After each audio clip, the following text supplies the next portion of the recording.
Welcome! Tonight, our journey takes us to a land that is not just lost in time, but lost in isolation. We travel to a continent that evolved its own separate and far harsher dream of life. We are journeying to Sahel, the vast, sun-skewered and fire-tempered world of prehistoric Australia. This is a land that time forgot, and in its forgetting, it created a different kind of monster. When the rest of the world was experimenting with placental mammals, with the ancestors of horses, lions, and wolves, this great island continent, music, this isolated laboratory, was building a different kind of giant. It built a rhinoceros-sized wombat. It built a kangaroo that walked instead of hopped. And it built, in its terrible ingenuity, a lion that was not a cat, but a pouched and silent horror. This was a world where mammals, for all their strange grandeur, were not the true apex. Here, the ancient cold-blooded nightmare of the reptilian age never truly ended. It was a land ruled by a 7-meter lizard, a land where giant land-walking crocodiles galloped through the open forests, and where the waterholes were guarded by serpents of a forgotten lineage. This was perhaps the most dangerous place that has ever existed on Earth, a continent where every shadow, every rustle, and every pool of water held a different, specialized, and ancient kind of death. Tonight, we will explore this isolated burning continent. We will meet the ponderous, impossible giants and the swift, venomous, and reptilian tyrants that hunted them. And we will ask the quiet, music-chilling question: why? Why did this one lonely continent produce a world of such profound music, such relentless, and such spectacular danger? It is a journey into a world that operates on a different, drier, and perhaps far harsher timescale than our own. So, before you get comfortable, take a moment to like the video and subscribe, but only if you genuinely enjoy what I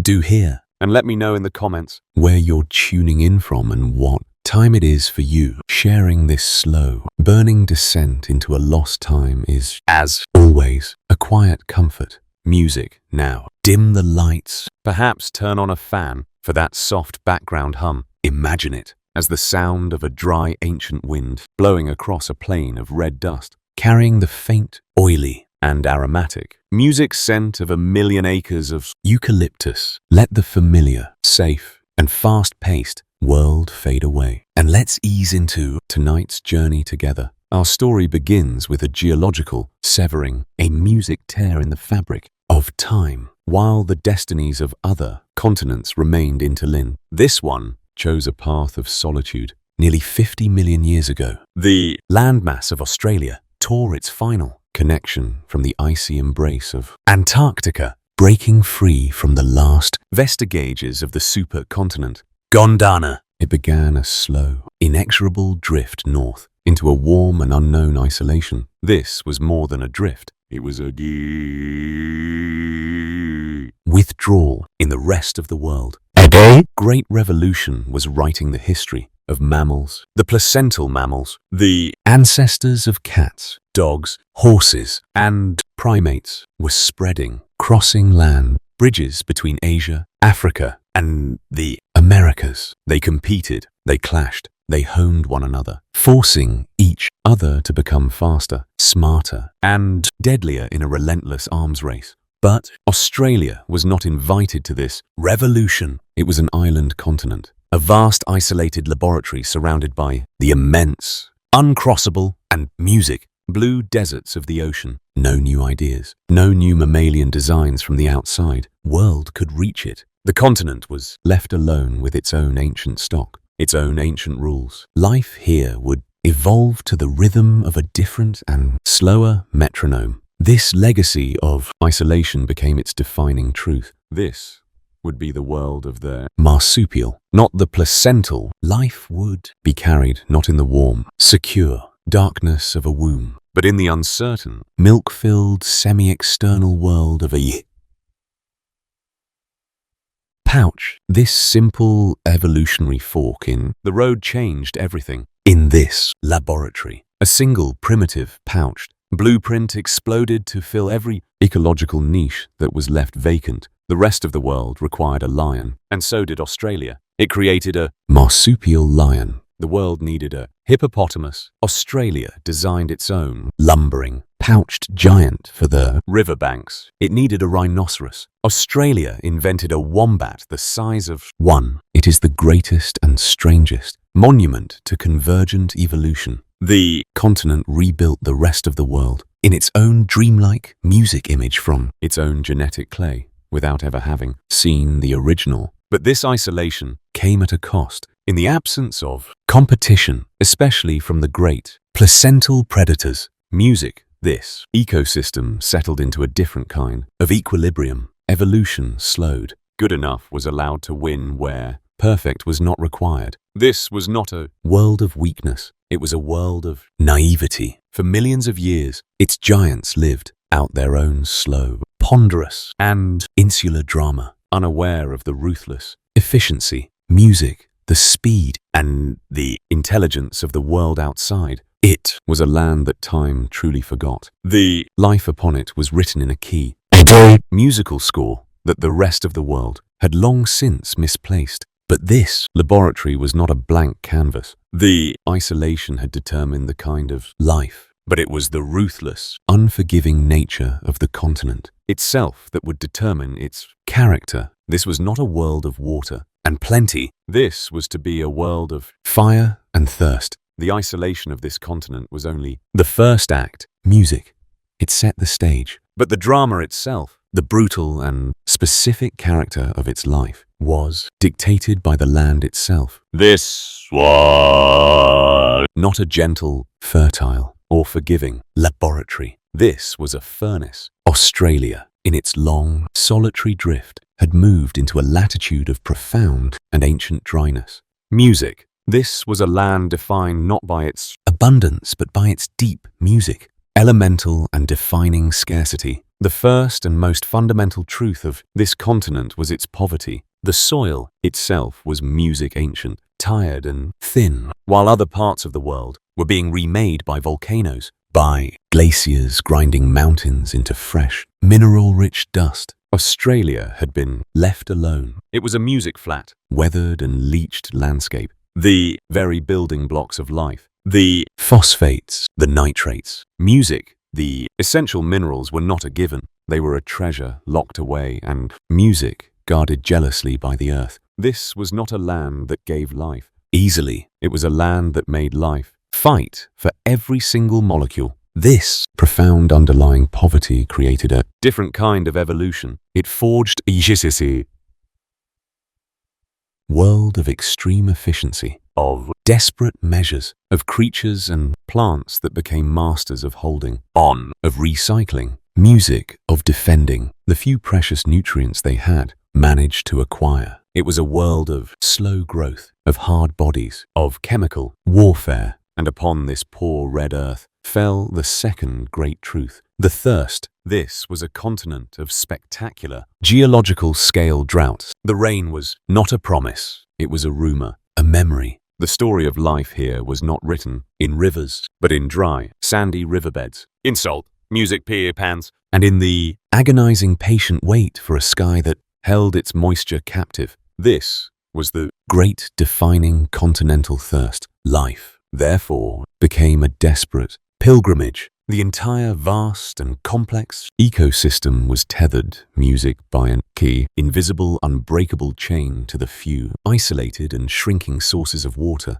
The water hole. This was not just a feature of the landscape. It was the entire stage. It was the bank, the trading floor, the church, and the executioner's block all in one. It was the single point in 1,000 square miles where every creature, from the tiniest armored insect to the most ponderous giant wombat, had to come. And in this forced, desperate congregation, the rules of isolation were shattered. Here, the slow-moving herbivores were forced to stand, vulnerable and exposed, beside the very predators that had evolved to kill them. It was a place of unbearable, concentrated, and inevitable danger. And finally, To this world of poor soil and desperate thirst came the third and most spectacular element, the fire. In this dry, hot land, fire was not an accident. It was not a disaster. It was a geological force, a creative and destructive partner in the dance of evolution. It was a season, music, the sea, air itself, rich with the oily, flammable vapors of the ancient trees, was primed to explode. A flash of lightning in the dry, rustling canopy was not a spark, it was a detonation. Vast continents spanning firestorms would have raged across this land, a wall of flame hundreds of feet high, incinerating everything. The heat was so intense, it would have sterilized the poor soil. The roar so loud it would have drowned out every other sound. It was the great periodic music and fiery filter. To survive here, life had to be born of the flame. It had to embrace the inferno. And so life did. Trees evolved bark that was a foot thick, a heat shield for the living wood within. They evolved seeds that could not open until the fire had passed, their shells waiting for the heat shock to crack them, to release their children into a fresh bed of ash. This crucible of poor earth, of music, desperate thirst, and of all-consuming fire could not support the soft, gentle, and easy life of other lands. It did not create lush, sprawling jungles of broad, tender leaves. Instead, it forged a kingdom of a different, tougher, and far more resilient nature, a forest of armor, of chemical warfare, of profound, unyielding, and patient defense. It demanded a flora that was as hard, as defensive, and as chemically hostile as the land itself. It created the Scaraphil Kingdom. The word itself means hard leaf. It is a kiasu, bot of survival. Here the kings were not the oaks or the maples. The kings were the eucalyptus and the acacia, and they were monarchs of a brutal, resilient and chemical dynasty. The eucalyptus, the great gum tree, defined this world. It was the perfect child of the fire. The thirst, its leaves, music, were not the soft open palms of a rainforest tree, held up to catch the sun. They were hard, waxy, and leathery daggers music, hanging vertically, their edges turned to the sky. This was music, a gesture of profound desperation, an architecture designed to minimize, to deflect, to endure the punishing endless heat. And these leaves were not food. They were a chemical fortress. They were low in protein, poor in nutrients, music, and saturated with a substance that was both a defense and a weapon, a thick, pungent, and highly volatile oil. This was the tree's blood, its antiseptic, its poison. It was a taste so bitter, so medicinal, that it repelled almost all life. This was a forest that did not want to be eaten. This oil, this chemical signature, did more than defend. The leaves, it filled the air. It was the very breath of the continent. On a hot, still day, this oil would rise from the canopy in a faint blue and aromatic haze, a calm, chill mist that hung in the valleys. It was a beautiful, ethereal, and sleepy perfume. But it was the perfume of a trap. It was the smell of a million acres of tinder, an oily, flammable vapor that, in the dry heat, made the very air explosive, welcoming the fire it was born from. Alongside these giants stood the akakis, the wattles. They were the other side of this defensive coin. What they lacked in chemical poison, they made up for in physical armor. Their leaves were often not leaves at all, but hardened, flattened, music, spiky stems, and their branches were lined with a vicious, unyielding array of thorns. This, then, was the base of the food chain. This was the plenty that the continent offered. It was not a generous buffet. It was a locked pantry, a larder filled with poison, with armor, and with music, indigestible fiber. And this simple, hostile fact of bot shaped every single animal that dared music to live. Here, to eat this, to survive on this, a creature could not be a simple, fast-moving grazer. It required a different body. It demanded a different metabolism. It needed to be a slow, patient, and powerful alchemist, a living furnace capable of breaking down poison and wood. This hostile armored kingdom of plants was the architect of the strange, ponderous, and impossible giants that were to come. It was the age that demanded a different kind of animal, the age of the marsupial. This armored, chemical, and fire-forged kingdom demanded a new kind of animal. It required a metabolism that was slow, patient, and cool. It required a life that was not a frantic sprint, but a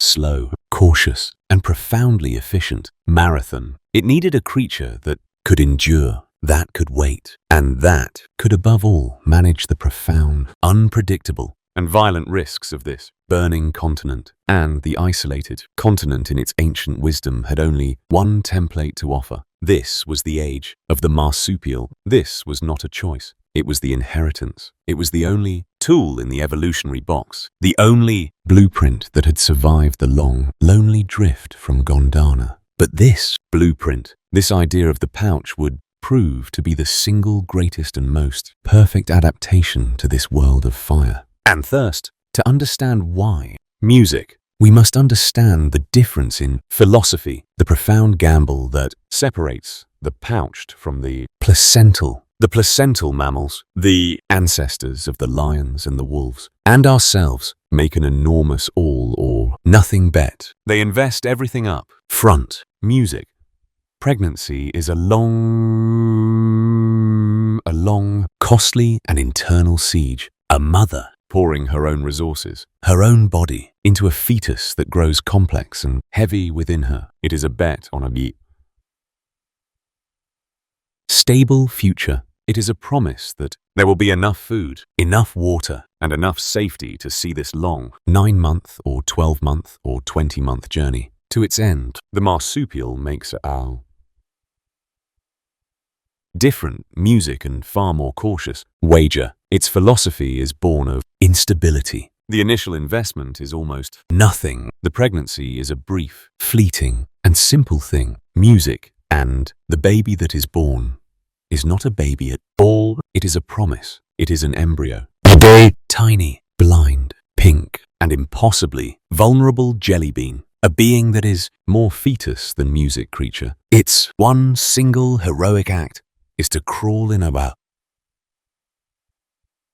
music blind swimming motion from the birth canal into the warm milk and leathery darkness of the pouch. The real pregnancy, the real growth, happens here in this external music womb, and in this one simple anatomical difference lies the key to surviving prehistoric Australia. Imagine the continent. Music. Imagine the sudden continent spanning firestorm, the wall of flame that incinerates the world in an afternoon. A heavily pregnant placental giant, music weighed down by a near-term fetus, cannot run. She is a slow, heavy music and doomed investment. If she dies, the fetus dies. The entire genetic line is a cinder. Now, imagine the marsupial mother in that same burning eucalyptus forest. She too is pregnant, but her pregnancy is a tiny, external and low-cost embryo clinging to a teat music in her pouch. As the fire approaches, her body in a moment of profound cold and biological triage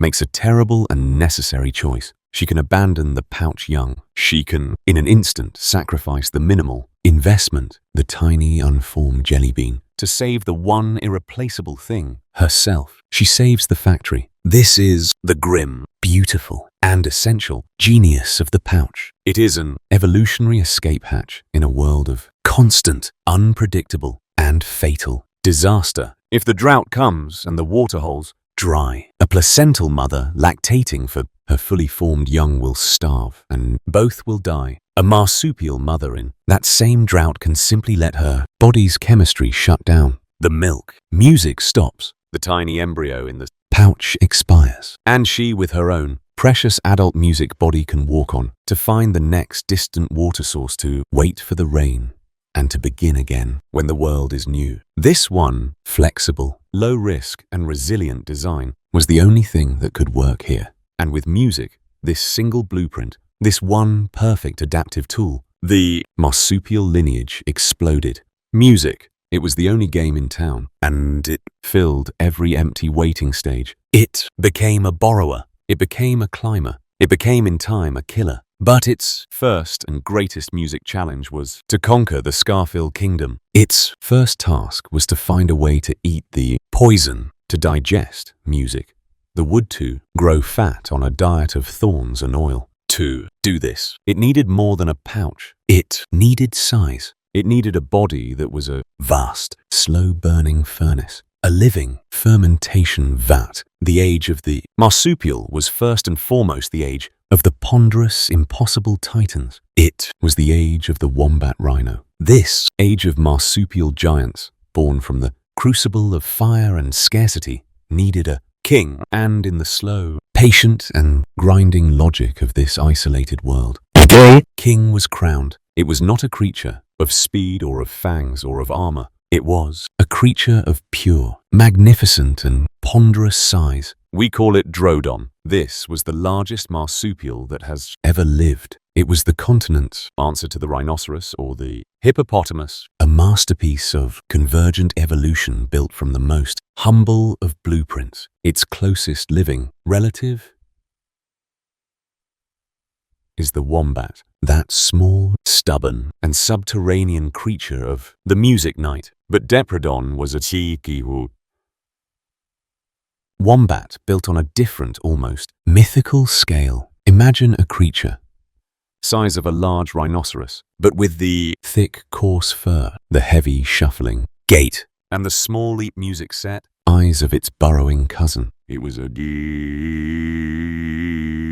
moving mountain of flesh, a 4-to-non slow motion engine of digestion, the ultimate expression of the Scarfield kingdom's demands. Its life was a slow, quiet, and relentless quest for food. We must imagine it moving through the dry open forests of eucalyptus, its footsteps not a sharp crack, but a heavy, muffled, and percussive thud that shook the red, dusty earth. It was a creature of profound, almost geological slowness. It had no need for speed. Its defense was its own colossal, unassailable bulk. It was in all likelihood a creature of profound, naive fearlessness. A giant so large that the concept of a predator was almost an abstraction. This was the living furnace, the fermentation vat on legs that the hostile, poisonous flora had demanded. Its enormous barrel-shaped music body was a vast, complex laboratory, a gut designed to hold the tough, fibrous, and oily leaves for days, for weeks, to slowly, patiently, and alchemically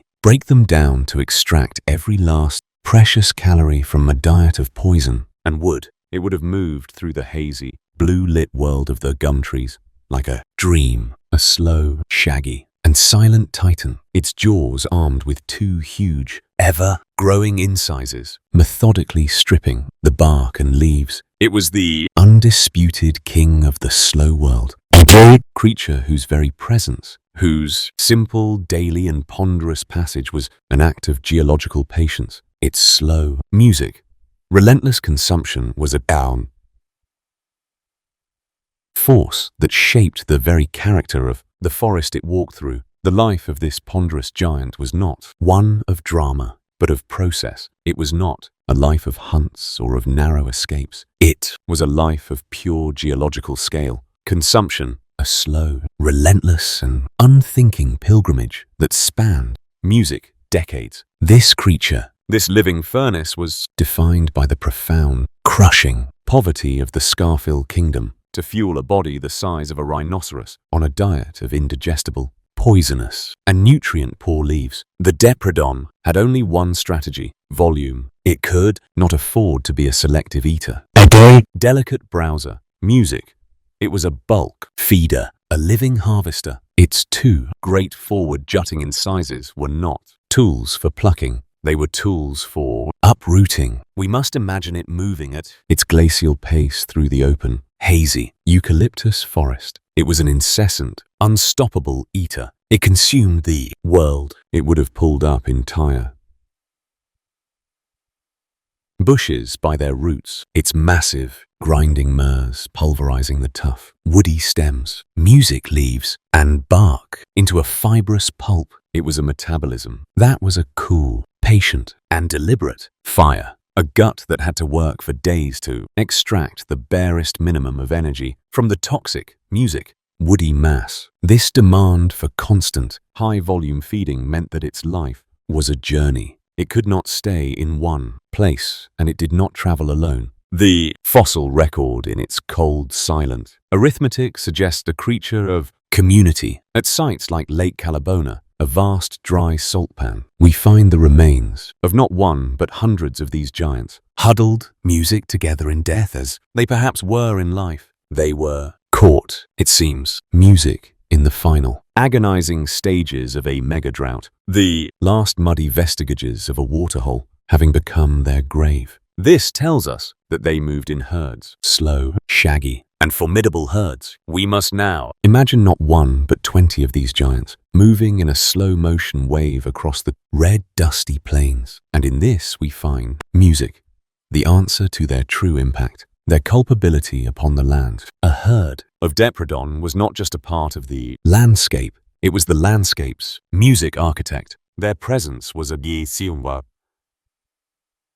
physical force, an agent of geological change. Their immense collective weight, the shuffling of 100 heavy feet, would have carved permanent pathways through the dense acacia scrub, creating Depredon highways that other smaller music creatures would use for generations. They were unthinking engineers. As they fed, they would have toppled trees, pushed over the chicads, and cleared vast patches of forest.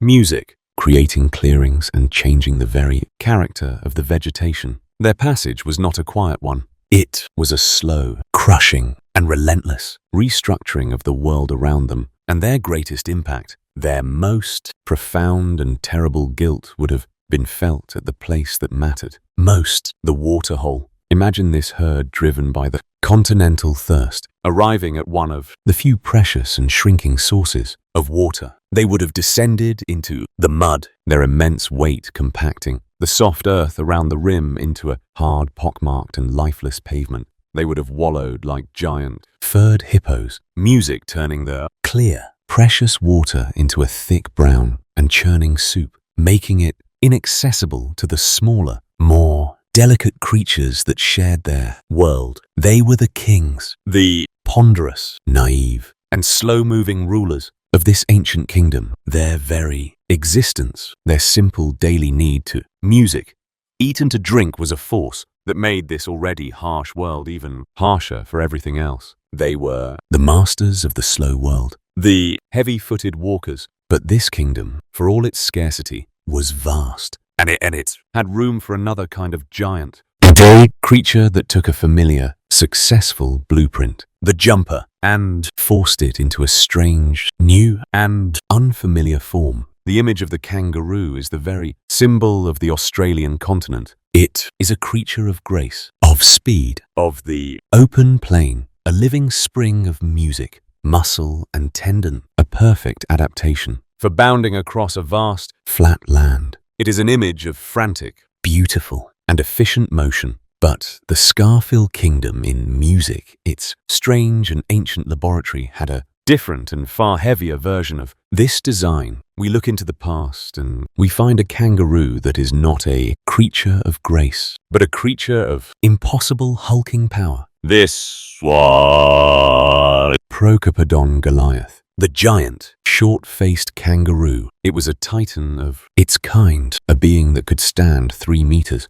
tall when reaching for the high branches, its body a dense, muscular, and formidable mass. And it was not just its size that was alien, it was its face. This was not the gentle, deer-like, and delicate face of its modern cousins. This was a short, blunt, and heavy, muzzled skull, almost like that of a bear. Its jaws were deep, its murs massive and complex. Music, a grinding mill designed not for soft grasses, but for the tough, woody, and chemically defended leaves of the Scarfield Kings. Its arms were equally strange, long and powerful. Music ending in 2, delicate-looking but strong. grasping fingers. These were not the small, ineffectual arms of a modern hopper. These were grappling hooks, tools for reaching high into the canopy, for pulling down the thorny, defiant branches of the acacias and the oily, tough eucalyptus, to bring the food of the giants down to its powerful grinding mouth. But its most profound and most unsettling difference was in its feet, the very foundation of its being. A modern kangaroo has a long, flexible, four-toed foot, an elastic-like springboard for the hop. Procopodon had abandoned this. Its foot was short, wide, and had evolved into a single, massive, dominant toe, ending in a hard, hoof-like nail. This is not the foot of a jumper. This is not a design for elastic, high-speed bounding. This is the foot of a walker. This is a creature that forces us to reimagine the very essence of kangaroo. This giant, in all likelihood, did not hop, or if it did so only rarely. It was a heavyweight. It was a brawler. It moved instead with a heavy, striding bipedal gait. Its immense body balanced on music, those two hoof-like feet, its massive, muscular tail acting as a third stabilizing leg, a walking, living tripod. We must imagine it not bounding, but striding through the dry, open, hazy eucalyptus forest, a giant, barefaced music and deliberate browser, its long, hooked fingers pulling the world down to its mouth. It was a kangaroo that had traded the frantic, high energy and bounding grace of its lineage for the slow, ponderous and efficient plot of a giant. It was a magnificent, walking and successful experiment. It was the master of the high brows, a very creature that could reach the foliage that the ponderous Deprodon could not. But this vertical niche, this world of leaves just out of reach, was not its kingdom alone. In these same dry, open forests, another even stranger giant was competing for the very same prize. A creature not of fur and pouch, but of feather and of a beak so large it was a weapon in itself. This world of the highbrows, this canopy of tough, poisonous leaves, was a contested kingdom. The walking kangaroo, with its hooked fingers and grinding jaws, was not the only giant reaching for this prize. It had a rival. A rival. That was not a mammal, not a creature of fur and pouch, but a feathered titan, being from an older reptilian lineage, and it was defined by a beak of such colossal and terrifying proportions that it blurred the line between a tool and a weapon. This was Damonis, or as it is whispered in the cultural memory of the land, the Mihung, the demon duck of doom. To call this creature a duck is a profound and dangerous understatement. It is a label of false familiarity, an attempt to tame a creature that was in its essence a monster. This was the heaviest bird that the world has ever known. It stood 3 meters tall, a feathered column of muscle and bone, weighing perhaps half a ton. It was a bird that weighed more than a grand piano. It was a flightless, formidable, and heavy-footed titan, and it moved through the same open, hazy forests as the giant wombats and the walking kangaroos. But it is the head, the skull, that holds the true, calm, chill terror music of this creature. The skull was not the light, hollow, and delicate thing of a modern bird. It was a massive, thick-boned, and powerful structure, and at its front was the beak. It was not the flat, harmless bill of a waterfowl. It was a deep, sharp-edged, and immensely powerful hatchet, a shearing blade of bone and keratin driven by a skull whose muscle attachment spoke of a devastating and crushing force. This is the central, terrifying music and unresolved mystery of prehistoric Australia. What was this beak for? For decades, we saw this creature as a gentle giant, a demon duck in name only. We imagined it as a colossal, flightless goose, a peaceful, herbivorous browser. In this vision, music, the great shearing beak, was a specialized tool, a pair of living garden shears designed for the one tough, woody challenge of the Scarfil kingdom. It was a beak for snipping the tough, fibrous music and thorny branches of the acacia. 4. Slicing through the woody stems that the kangaroos with their grinding teeth could not. It was a herbivore.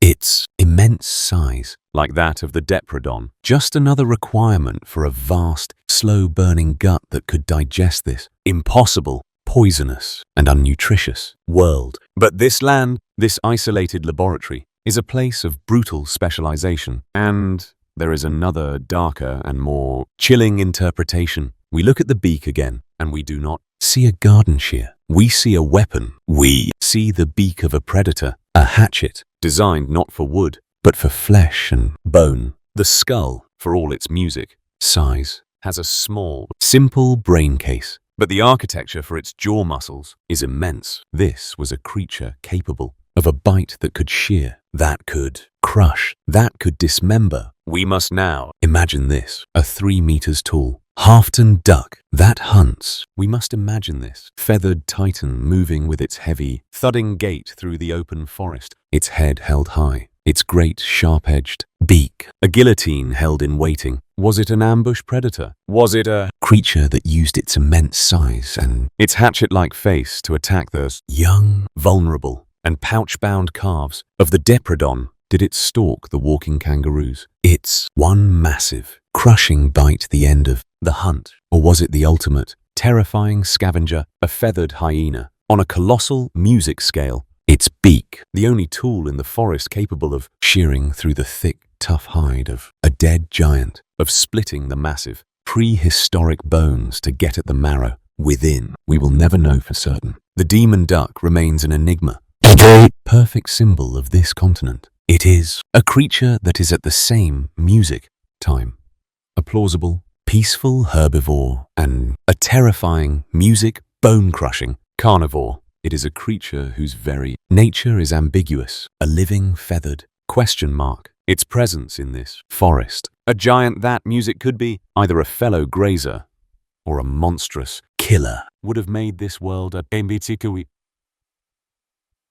place of profound psychological and uncertain danger. These giants, the wombat, the kangaroo, music, and the demon bird, were the masters of the dry open forest, the kings of the scarfil. But this continent of thirst was not all dry. It had edges, music, it had coastlines, and it had deep, wet, sluggish river systems. And in these, wetter, music, softer, and swampier margins, another stranger branch of the giant marsupial family was making its home. The dry, open, and fire-haunted forest was the kingdom of the great grazers, music and browsers, a world defined by toughness. But this continent of thirst was not a monolith. It had a different face along its coastlines, and snaking deep into its arid heart were ribbons of a softer, wetter, and more ancient world. There were sluggish, winding rivers, deep, permanent waterholes, and vast, swampy, reed-choked bybongs. This was a world of mud,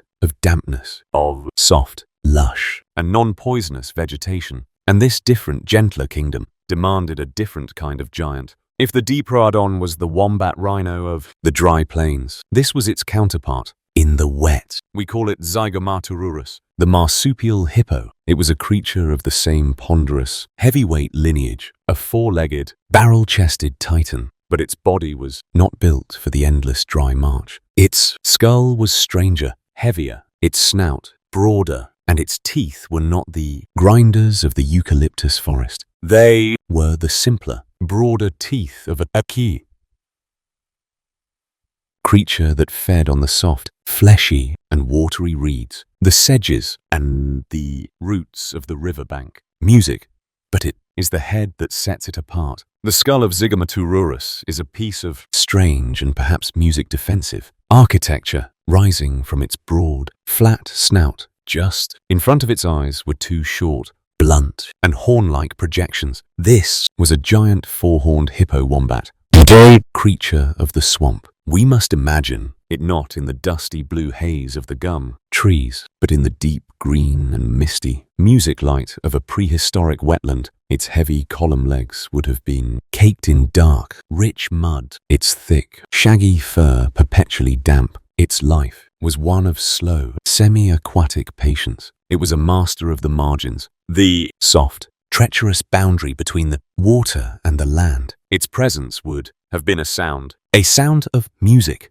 profound, wet, and heavy movement. The sound of a half-turned body pushing with a great sucking plop through the dense, reed-filled shallows. It was a living excavator, its broad shovel-like snout digging up the nutritious roots from the riverbed, its horn-like face perhaps used to push through the impossibly thick, tangled vegetation. This was its refuge, its sanctuary, here in the soft, wet, and bountiful world of the swamp. It was safe from the fires that raged on the plains. Here, there was always water. Here, there was always food. But this soft, wet world was not a paradise. It was, in its own way, a place of even more concentrated and more hidden danger. Music. This river system, this swamp was the hunting ground for the true apex, predators of the continent. Music, the sanctuary of the water, was also the ambush point. The marsupial hippo, for all its bulk, was a soft-bodied, slow-moving, and vulnerable target. It was a giant,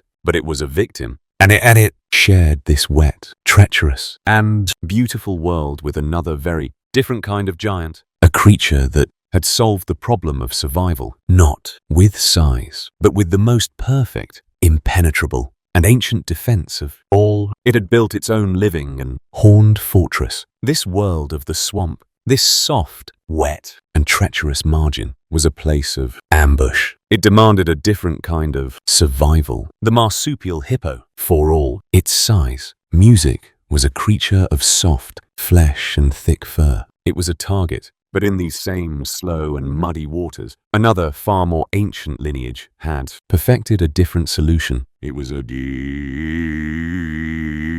solution, not of size, but of impregnability. It was a living fortress. We find its remains not just in the mud of the rivers, but washed up on the coastlines, a traveler of both land and water. We call it Meolania, the great wanderer. But this was no simple turtle. This was a reptilian tank, a masterpiece of defensive evolutionary architecture. Imagine a turtle the size of a small car. Its shell, a high-domed and massive bulwark, music of solid bone. But the armor did not stop there. This was a creature that had armored its armor. Its tail was not the soft, fleshy appendage of its modern cousins, but a long, heavy, and rigid club encased in rings of bone and studded with spikes. A weapon of pure,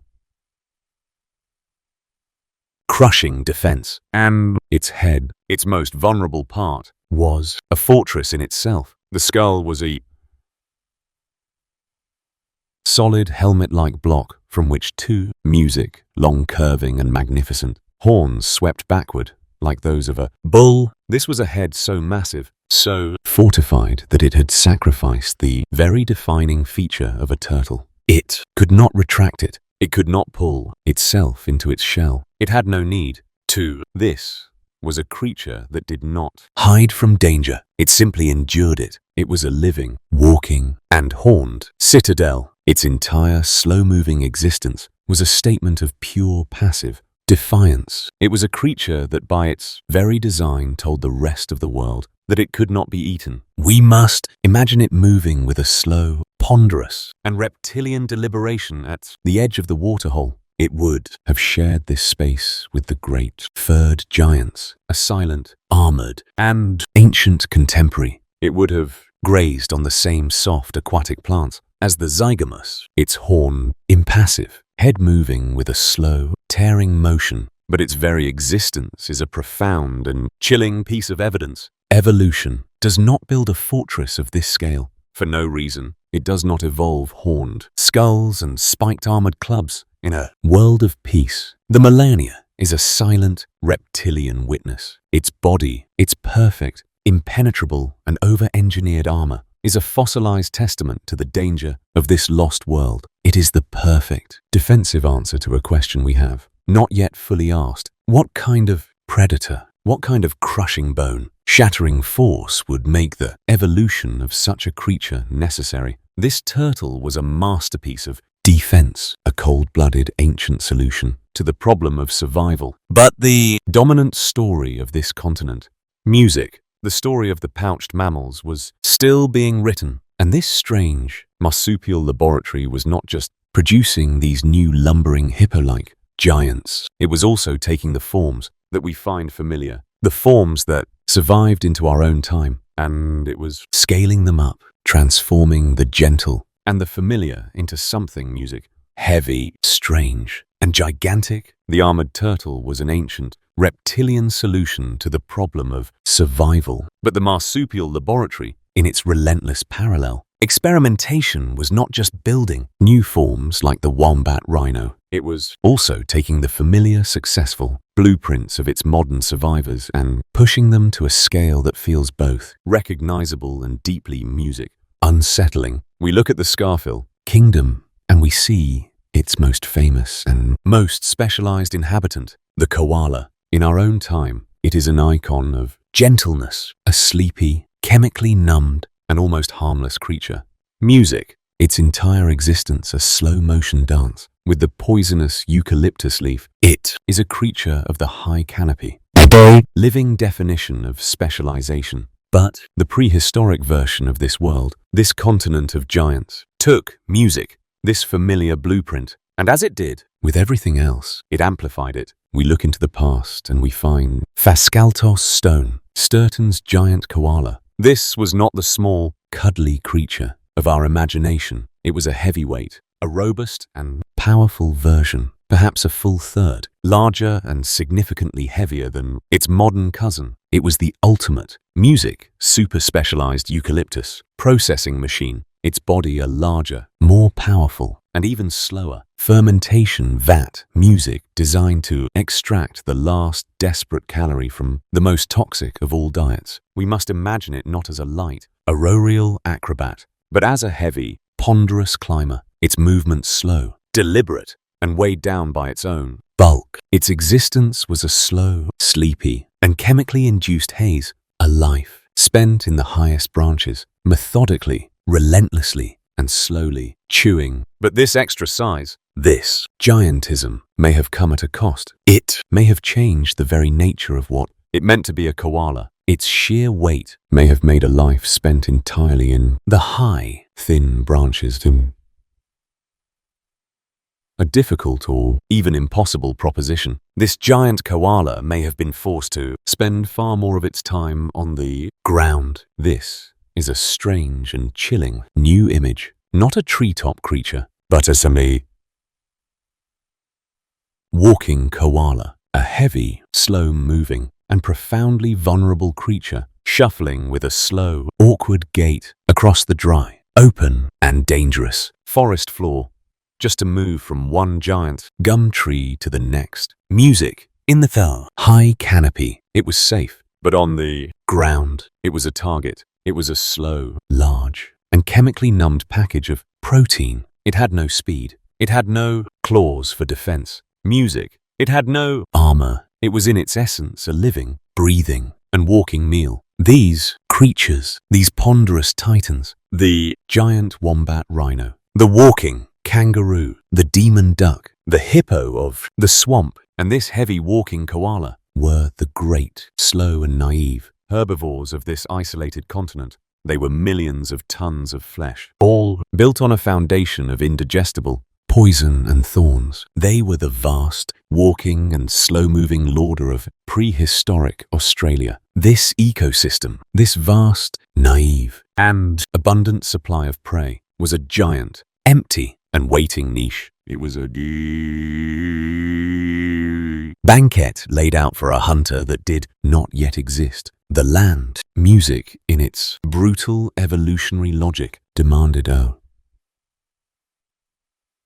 predator. It required a killer, specialized enough and powerful enough to bring these giants down. And in the dark, silent, and isolated laboratory of the marsupial line, a killer was born. It was not a cat. It was something new. It was the lion in the pouch. This vast, walking larder of slow, heavy, and naive flesh was an evolutionary imbalance. It was a continent filled with prey, but without a specialized mammalian predator to hunt them. The ancient reptiles, the giant lizards and crocodiles were there, but they were forces of the waterhole, of the ambush, the dry open eucalyptus forests. The kingdom of the Diprotodon and the walking kangaroo had a niche that was for millions of years conspicuously and dangerously music empty. The land, in its brutal, unthinking logic, demanded a reaper, and in the isolated marsupial laboratory, an answer was conceived. It was an act of evolutionary genius and of profound, almost perverse creativity. The continent did not have the raw material of a cat or a dog or a bear, so it took what it had.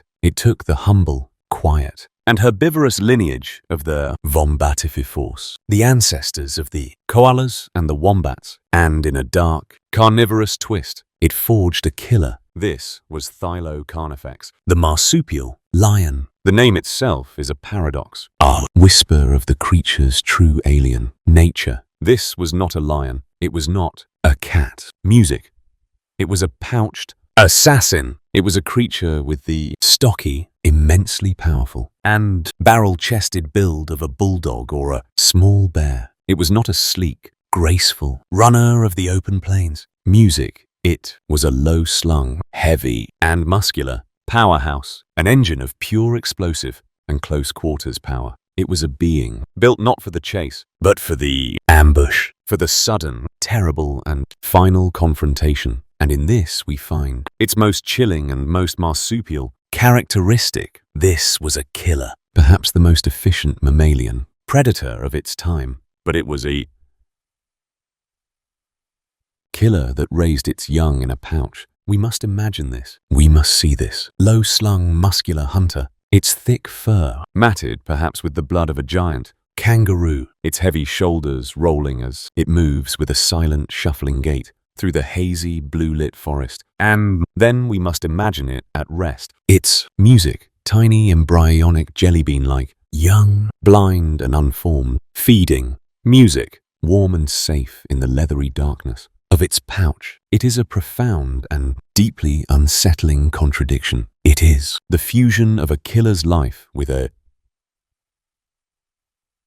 mother's gentle, vulnerable, and ancient biology. It is the lion in the pouch, a perfect cold-blooded symbol of this isolated music, alternate and dreamlike world. This creature was the continent's apex, mammalian predator for millions of years. It was a success, but its success was not just in its unique pouched biology. Its true, terrifying genius, its claim to the throne, was in the alien and specialized weapons it had evolved. Its skull, a heavy block of solid bone and muscle, was not the skull of a lion. It was something different. It was something perhaps even more brutal. It was a living music bolt cutter. To look at the skull of the marsupial lion is to unlearn everything we think we know about predators. A lion, a wolf, or a tiger is a creature of fangs. Their skulls are defined by the four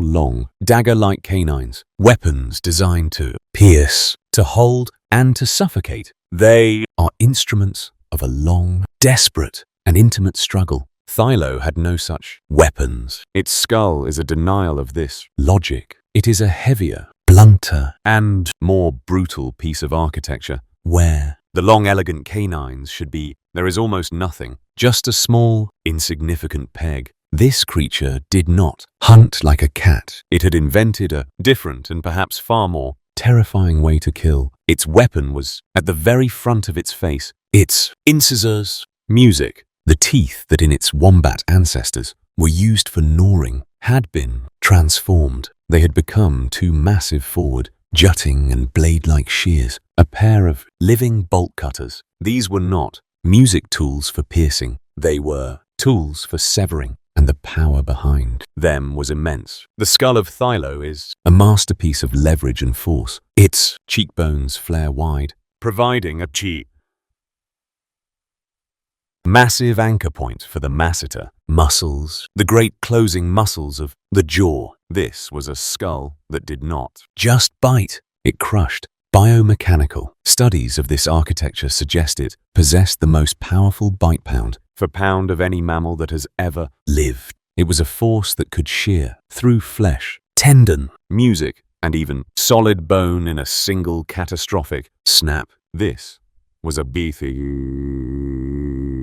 hyper-specialized killer. Its back teeth, its murs were not the grinding mills of an omnivore or even the complex slicing blades of a dog. They had been reduced, simplified, and refined into a single long shearing blade on each side, a pair of carnals that worked in concert with the frontal shears. This was a mouth that knew only one motion, a vertical slicing and dismembering action. It was a living guillotine. But this creature's arsenal, this profound alien specialization, did not music end at its jaw. The skull was the killing tool, but the restraint came from its hands. This was a creature that could grasp. Its forelimbs were immensely powerful, and its hands were not the running paws of a cat. They were grappling tools, and on each hand it held a secret weapon that is perhaps even more chilling than its bite. Its thumb, music. Its first digit was semi-opposable, and it was armed with a single enormous and deeply recurved claw. It was a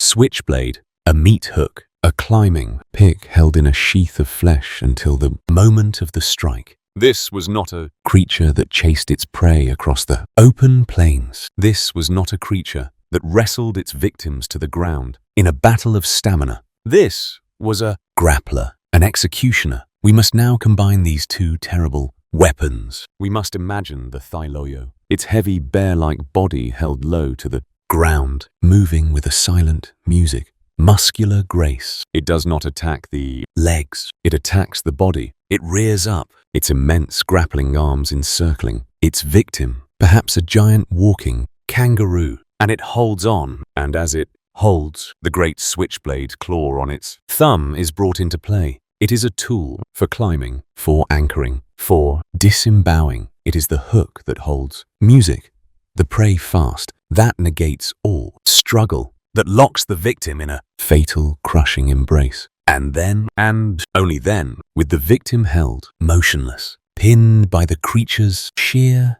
bear-like music weight and its terrible anchoring claws, the head is brought in. The bolt-cutter jaws are applied not to the throat in a long, slow suffocation, but to the neck, to the spine, or to the skull itself. A single, crushing, mosaic, explosive bite, a snap of shearing bone, and it is over. This combination of weapons, the grappling arms, the anchoring claw, the heavy, powerful body, and the bone, shearing bite music is not the toolkit of a creature that lives on the flat, open ground. This is the toolkit of a key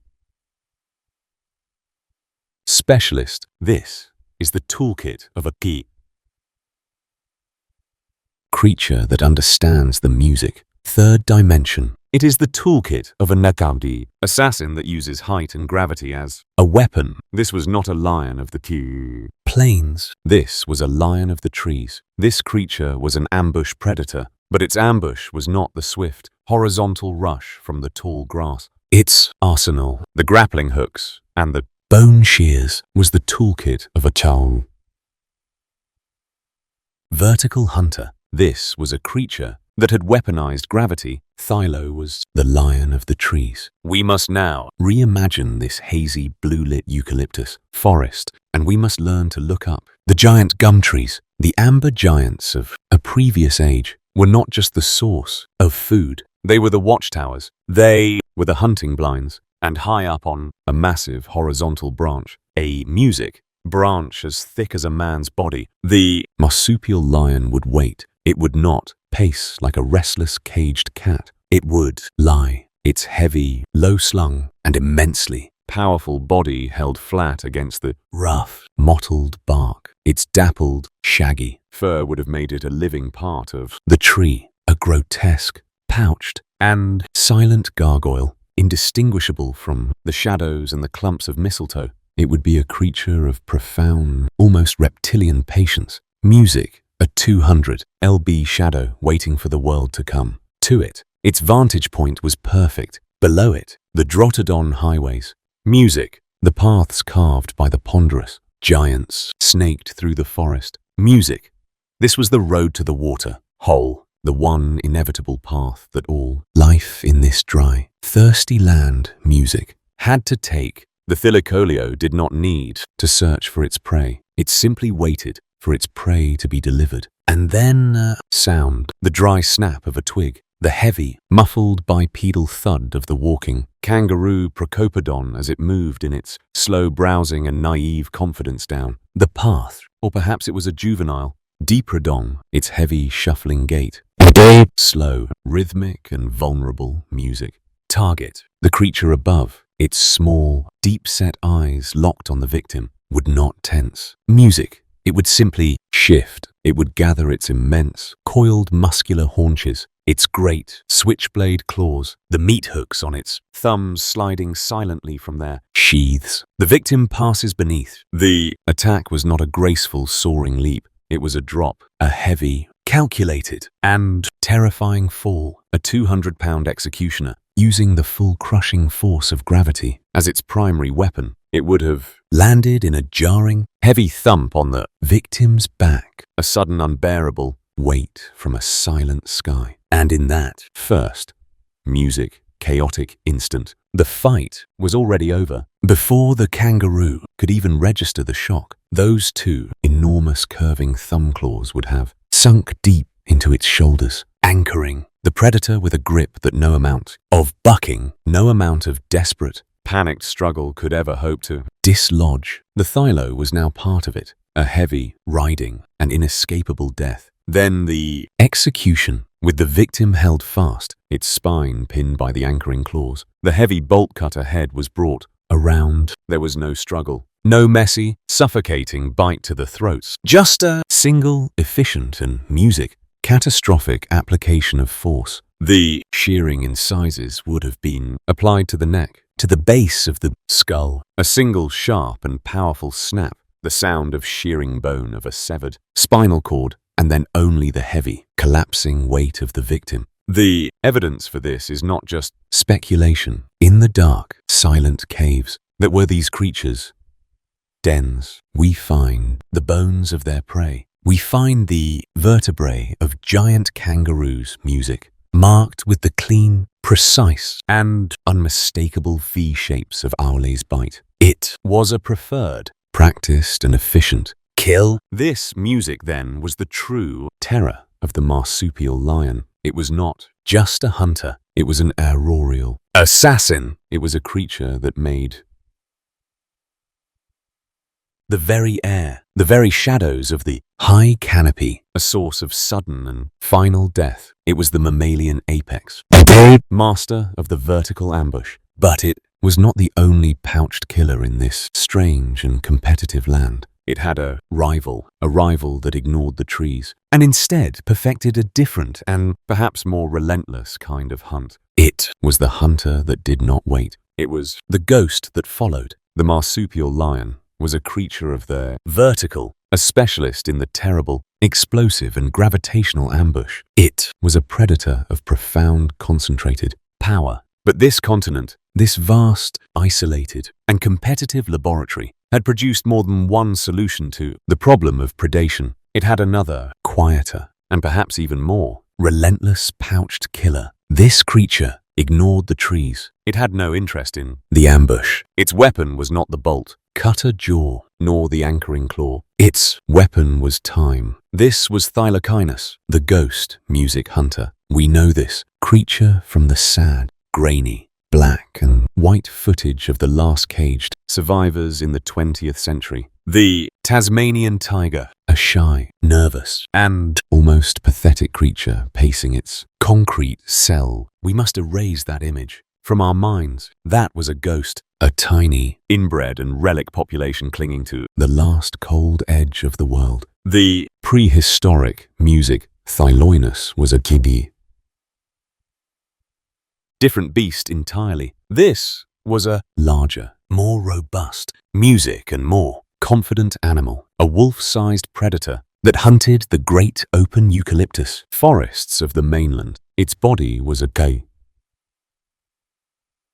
living contradiction, It had the head of a dog, the lean, efficient flanks of a adult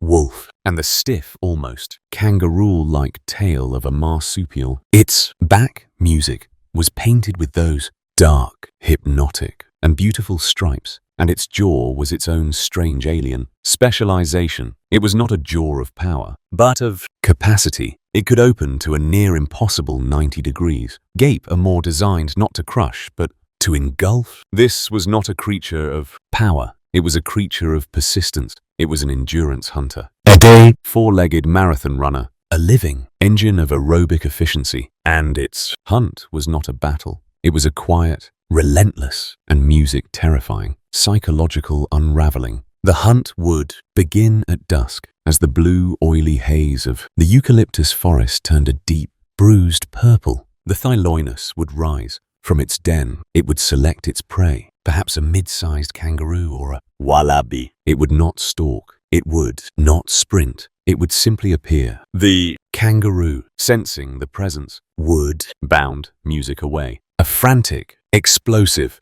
burst of speed. The Thylocanus would not follow in kind. Music. It would simply lower its head and begin to move. It would begin its own strange shuffling and metronomic trot, a pace that was not fast, but which was, in its very essence, unbreakable. It was a pace it could maintain for hours, perhaps for a day. The kangaroo would stop miles later, its sides heaving, its burst of panicked energy spent. It would turn, and in the deepening gloom it would see it. The hunter, not closer perhaps, but still there, still coming, still moving at that same relentless music and unhurried pace. This is the calm chill of the Thylocanus. This is the terror of the ghost hunter. The prey is not killed by a sudden, violent shock. It is killed by the slow, dawning music and inescapable certainty of its own death. It is the horror of the hunter that never ever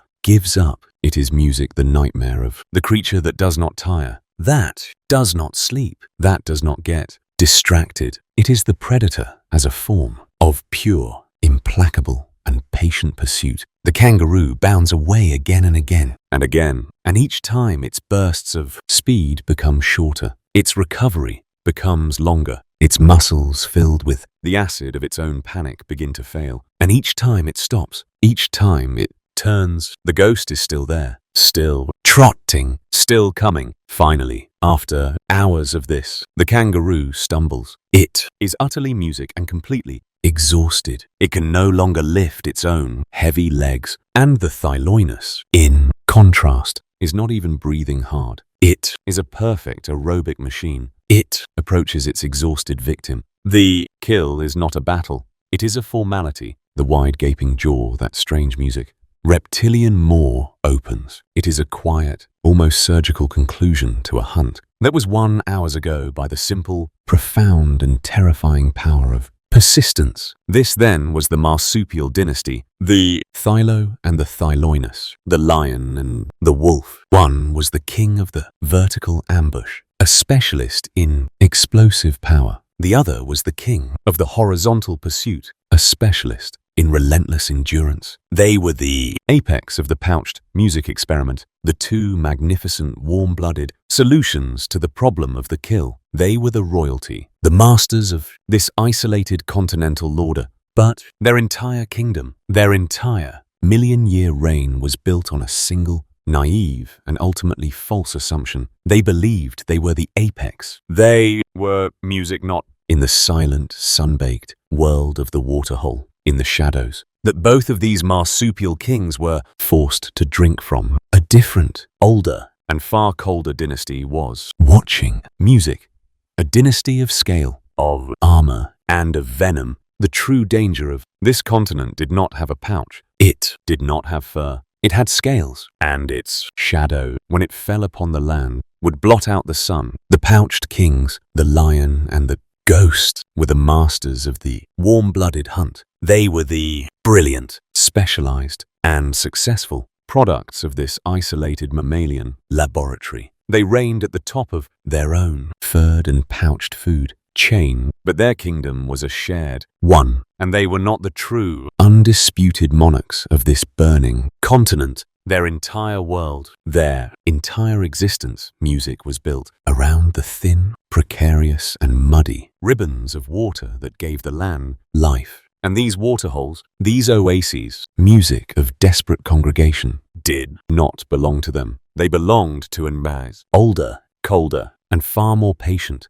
dynasty. They were the domain of the reptile, the marsupial predators, for all their power were still creatures of the night, of the cool, dappled forest. But when the great, music-white and punishing sun of the Australian midday reached its zenith, when the air shimmered with a heat that drove all warm-blooded life into the shadows, a day different and greater shadow would fall upon the land. It would begin as a sense of music wrongness, a movement at the edge of the dry riverbed, a shape that at first seemed to be a log or a ridge of dark, sun-baked earth. But this log would move. It would move with a slow, silent, and fluid grace that belied its impossible, terrifying scale. This was Megalania, music, Faranis priscus, the ancient giant monitor. We must erase the image of a fast, clumsy, and thundering monster. We must instead imagine a creature of profound music, reptilian, patience, and of a cold alien intelligence. This was a lizard,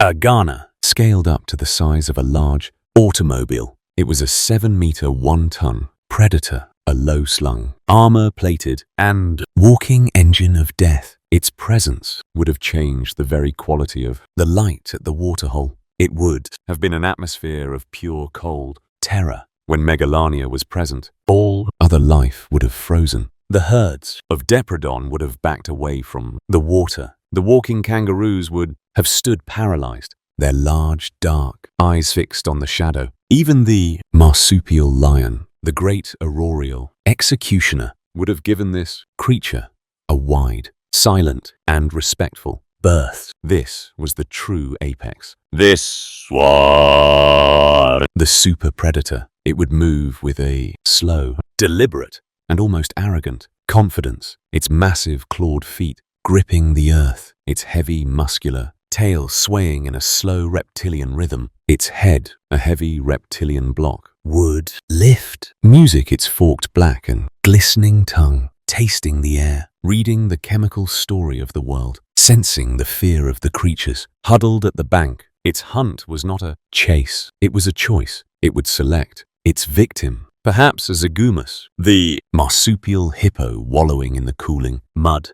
and it would begin its slow, relentless, and shuffling walk. It was a creature that, in its very music essence, broadcasted a message of pure, unassailable, and cold dominance. Its bite was its weapon. Its mouth was a serrated, reptilian saw blade. But the true, insidious, and calm chill horror of this creature was not in the teeth themselves. It was in the chemical, biological, and patient poison that they delivered. For this was not just a giant lizard. This was a dragon, and its true weapon was venom. The terror of this reptilian apex was not in a sudden, violent, and explosive act of power. It was in the cold, slow, and chemical music, patience of its kill. The mouth of Megalania was a weapon, its serrated teeth designed to tear, to rip, to open a deep, grievous, and ragged wound. But this physical wound, for all its horror, was merely the delivery system. The true weapon was invisible. It was the poison. This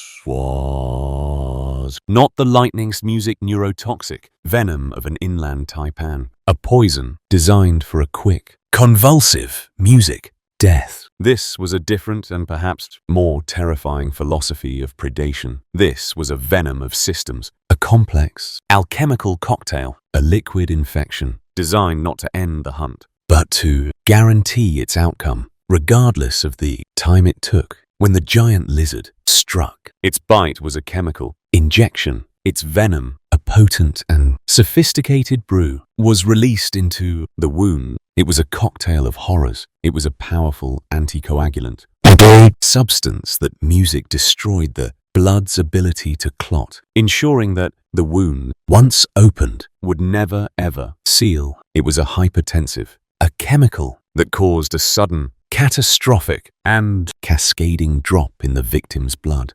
pressure, and it was a paralytic. Music, a toxin that induced a state of profound systemic shock, weakening the muscles, clouding the senses, and beginning the slow internal unraveling of the victim's very consciousness. This was a hunt of profound reptilian patience. We must imagine the scene at the waterhole. The megalania makes its slow, deliberate, and shuffling lunge. It seizes the leg of a depredon in its sawtooth, the jaws. The giant furred wombat rhino, in a massive four-to-none surge of panic and adrenaline, rears back, tearing its flesh free from the lizard's grip. It is wounded, bleeding, but it is alive. It is free, and it crashes in a hum. Blind, music terror through the acacia scrub, leaving its attacker behind. The megalania does not give chase. It does not waste a single calorie of its cold-blooded energy. It simply music, stands impassive, its heavy-lidded, ancient eyes watching the giant flee. It lifts its great reptilian head, and its black forked tongue tastes music there.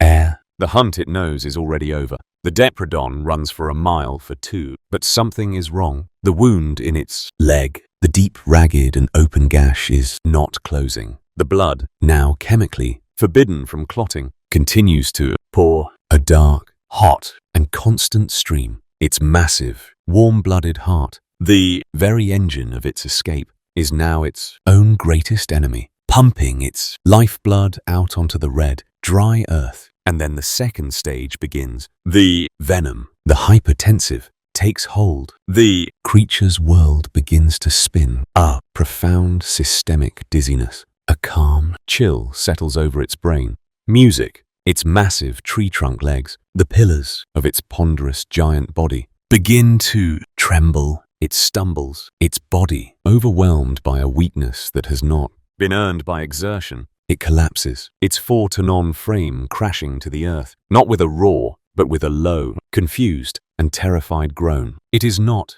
dead. It is simply undone. And perhaps an hour later, perhaps a day, the shadow returns. The megalania, its patient, cold-blooded metabolism demanding nothing of it, has been following the trail. Not just the trail of music blood, but the chemical venom-laced scent of its own dying victim. It moves with the same slow, deliberate, and shuffling gait. It finds its prize, the mountain of flesh, still breathing but paralyzed, helpless music, and waiting. This was the true power of the shadow on the land. It was a power of chemical certainty, of a death that was slow, patient, music, and absolutely inevitable. This cold-blooded, venomous dominance was the defining terror of the dry plains. But the reptilian nightmare was not confined, music, to a single form. In the woodlands and river systems, another, equally terrifying and far more active, reptilian predator had perfected a key, different and more shocking kind of hunt. It was a predator that had learned to gallop. The venomous dragon megalania was a creature of cold, chemical, and patient terror. It was a specialist in the slow, inevitable, and sapping death. But the reptilian dynasty of this burning continent was not a one-note symphony of music, horror. It was a laboratory of terrifying, specialized, and successful designs. The land, music in its isolated, evolutionary dream, had produced another equally formidable and perhaps even more viscerally frightening reptilian apex. This was a nightmare that did not wait. It did not poison. It did not ambush from the water. It chased. We are conditioned by a deep music ancestral memory to understand the shape of a crocodile. It is a kizu, creature of the water's edge, a log of pure submerged and explosive potential. It is a being of the ambush. Its entire, perfect 200-million-year-old design built for the single violent and lunging music snap from a liquid concealment. The Australian continent, in its terrible ingenuity, took this perfect aquatic blueprint and it brought it ashore. It created music quincana, the terrestrial galloping crocodile. This was not a creature of the swamp. This was a creature of the woodland, of the dry open eucalyptus forest. It was a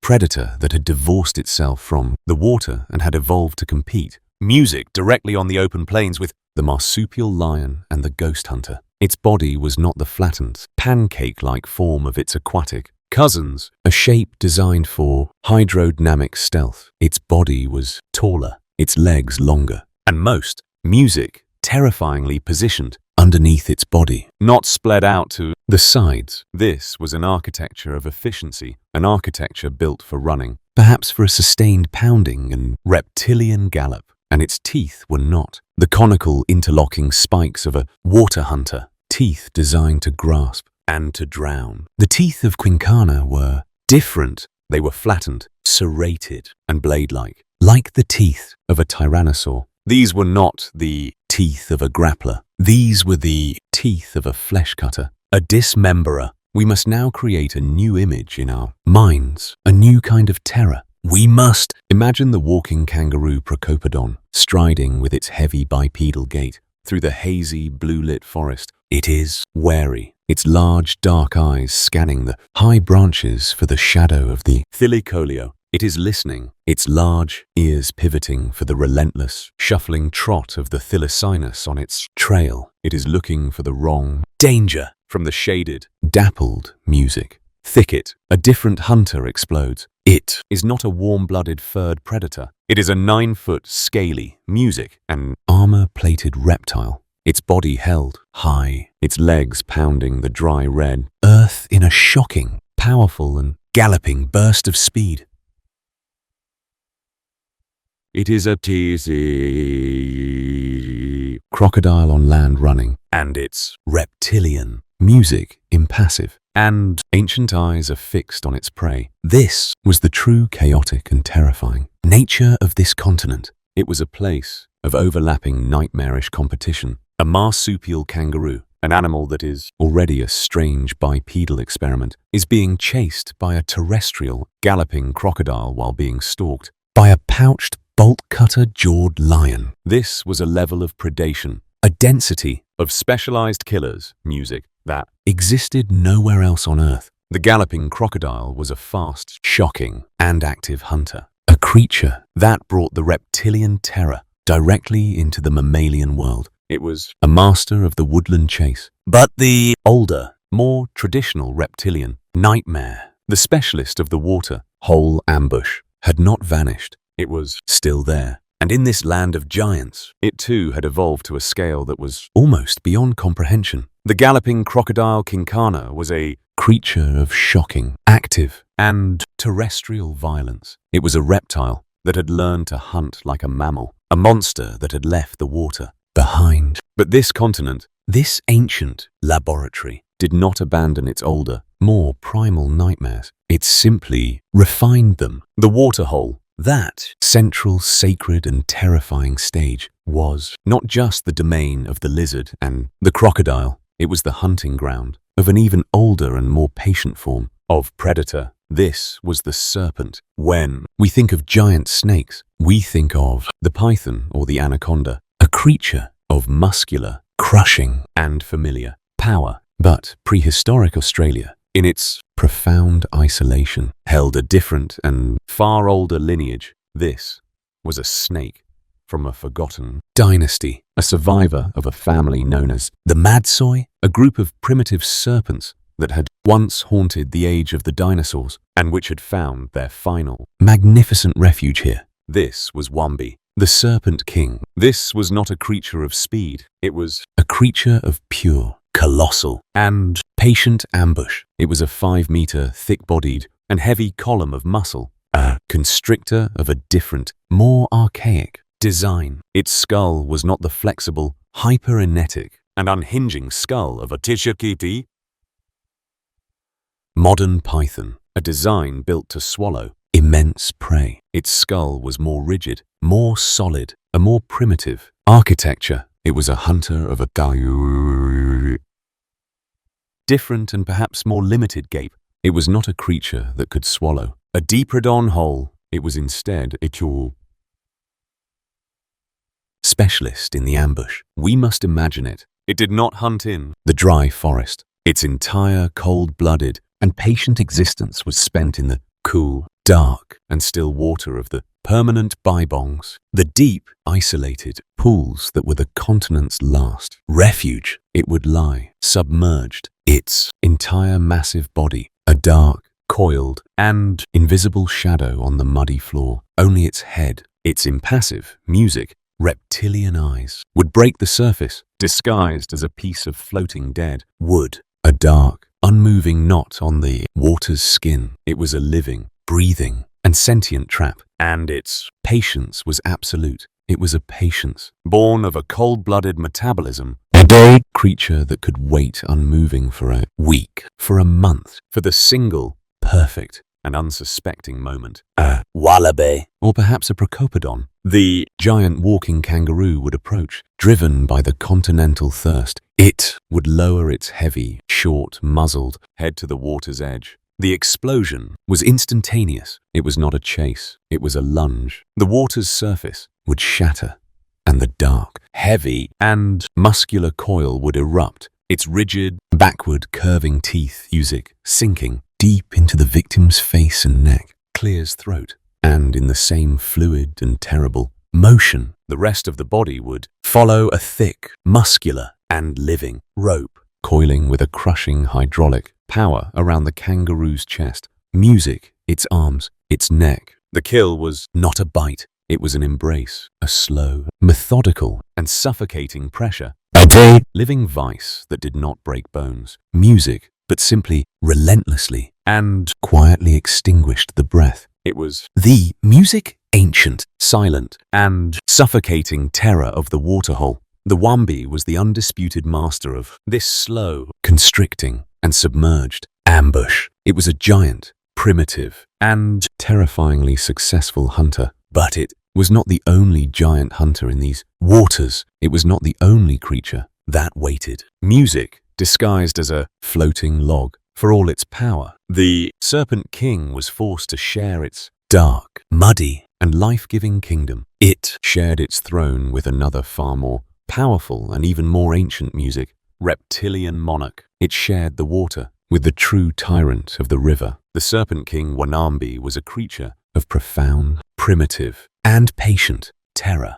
Music, it was a silent, constricting horror, a living snare that waited in the muddy, still waters of the Bibong. But its rule was not absolute. Its ancient, suffocating embrace was but one kind of death that music this continent had perfected. The waterhole, that sacred, central, and life-giving stage, was a shared throne, and it was ruled by a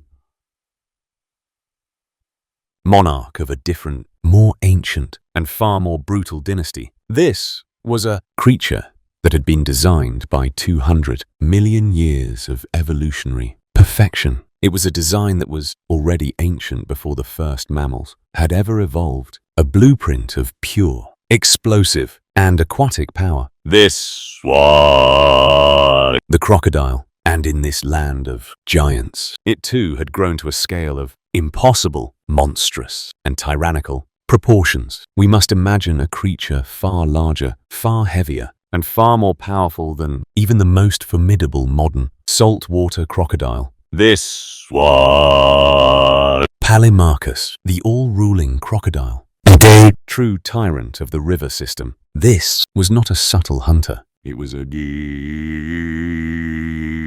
10-meter multi-tone-on engine of pure, explosive and hydrostatic force. Its skull was not the rigid, primitive architecture of the Wambi. It was a broad, heavy, and massively reinforced fortress of bone driven by muscles so powerful they could generate a bite, force that was not a bite, but as a geological event. Its teeth were not the simple, backward curving hooks of a constrictor. They were deep, conical, and deeply rooted spikes. Music, designed not just to hold, but to shatter the thick prehistoric bone of the giants. It hunted. This creature was the water hole It did not hide within it. It simply occupied it. It was a living, armored and impassive log, a ridge of scaly ancient armor floating with a patience that was absolute. Music, its dark reptilian eyes, the only part of it, that seemed alive. It was the troll, under the bridge, the gatekeeper of the elixir of life, and it extracted a sicky,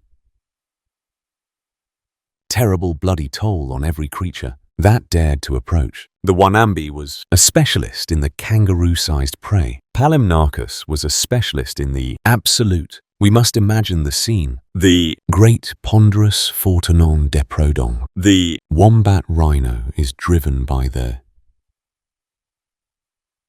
continental thirst. It shuffles with its heavy, fearless, and naive gait to the water's edge. It is a mountain of flesh, a creature whose very bulk is its defense, a being that has no predator on the dry land. It lowers its massive, shaggy head to the surface of the pool. The explosion is an apocalypse. The water itself, the placid, life-giving surface, detonates. It is not a lunge. It is a breach, a multi-tonen, armor-plated missile propelled by the most powerful tail in the animal kingdom, erupts from music, the depths. The sound is a wet, percussive, and deafening crash. The jaws of the river tyrant, those bone-shattering spikes clamp down on the head, the throat, or the leg of the giant. Music, and then the true, terrible power of this dynasty is unleashed. The Palimachus begins to roll. This is the death roll, a vortex of pure rotational and dismembering.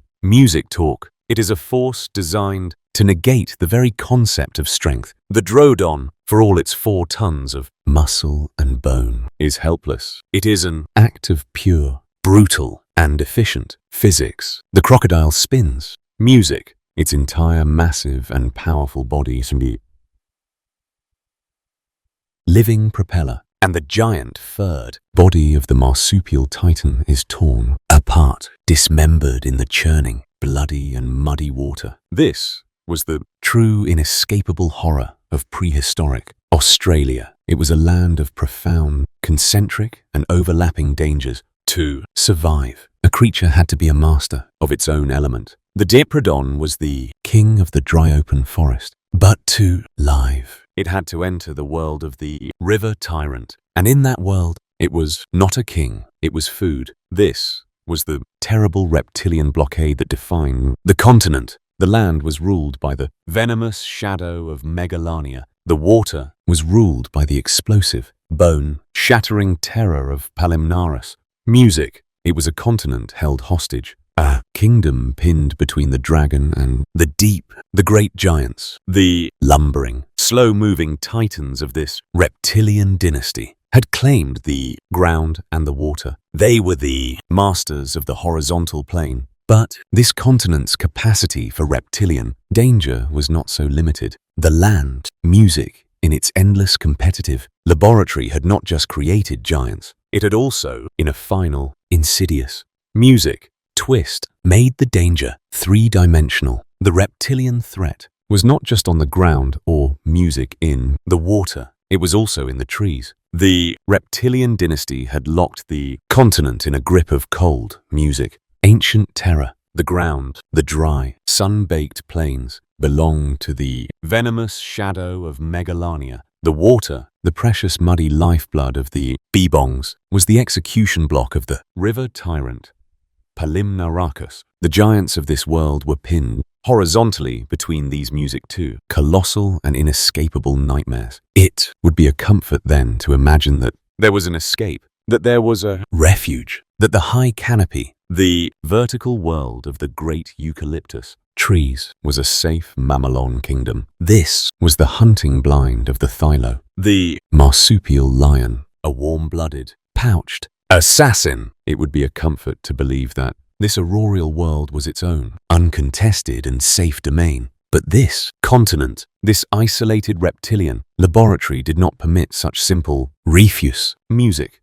The danger here was not just horizontal, it was 3-dimensional. The reptilian dynasty did not just produce giants, it produced specialists, and in the warm, dappled, and hazy light of the high branches, a different kind of monitor was hunting. These were the smaller cousins of megalania. But music small is a relative term. These were tree guanas, devil dragons that were in themselves formidable 6-foot and powerful predators. They possessed the same ancient and reptilian toolkit, the armored, scaly hide, the serrated, flesh-tearing teeth, and the music same insidious septic or perhaps truly venomous bite. But they had coupled this with a profound and terrifying new skill. They could climb. Their claws were not the heavy grappling hooks of their giant ground-dwelling cousin. They were sharp, deeply recurved, and perfect anchors designed to music grip the vertical armored bark of the eucalyptus. Their bodies were lighter, more slender, more serpentine. Their balance, music, perfect. They were masters of the high canopy, moving with a silent, fluid, and reptilian grace that the heavy, muscular, and mammalian thylocoleo could never hope to match. We must now create a final, chilling, and complex image of predation. Imagine the thyluleo, the pouched lion, lying in its patient, silent ambush on a high branch, its deep, set eyes scanning the forest floor. Below, waiting for the heavy shuffling gait of a depredon calf. It is waiting, but it is also being watched. On the same music branch, 10 feet behind it, another colder and more ancient pair of eyes is also waiting. A 6-foot reptilian shadow, a devil dragon, is moving with a silence that is absolute. It is stalking the apex mammalian predator. Music, it is a cold-blooded, venomous, and reptilian assassin invading the warm-blooded, pouched assassin's own private vertical kingdom. This was the true, inescapable, and layered horror of prehistoric Australia. It was a world where every niche, every element, every dimension held its own specialized and music, reptilian death. There was no refuge. The ground was a venomous trap. The water was a crushing vortex. And the very air, the high sunlit canopy, was home to a silent climbing and reptilian dragon. These were the great macroscopic and obvious dangers. They were the giants, the tyrants, music, the monsters that defined the age. But the true enduring and most insidious genius of this continent's danger was not in the colossal. It was not in the loud, explosive, and bones-shattering attack. The real permanent music and defining danger of this land was something else. It was something quiet. It was something small. It was something that hid in the cracks, in the leaf, litter, and in the very water itself. It was the cryptic peril. It was the age of venom. The giants are the obvious, cinematic horrors, the venomous shadow of megalania, the bone-shattering roll of Palimaris, the galloping reptilian chase of Quincana. They are the loud dangers, the colossal walking nightmares that define the terror of this lost continent, music. But these monsters, for all their power, are a fragile story. They are a story of size, a story that depends on a very specific, stable, music and abundant food chain of other, equally colossal giants. When that food chain collapsed, they, music too, would vanish into the red dust. The true, enduring, and perhaps most insidious music danger of prehistoric Australia was not this loud terror. It was a quieter, more patient, and far more permanent kind of threat. Music, it was a danger that did not rely on size, but on chemistry. It was the cryptic, hidden, and venomous peril that was born in the shadows of these giants, and which would outlive them all. To understand this, we must return one last time to the heart of this entire brutal world. We must go back to the water hole. This was the crucible. It was the single non-negotiable point of contact for every living thing on the continent. It was a forced, desperate music and daily congregation. Here, the four tonum, drodon, the venomous megalania, the pouched thylo, the galloping quincana, the giant walking kangaroo, and the armored melania were all forced to stand. Music, side by side in a tense, terrible, and unavoidable truce. This was the most intense, competitive, and predator-rich environment that has perhaps ever existed. And in this pressure cooker, being small was a ditity,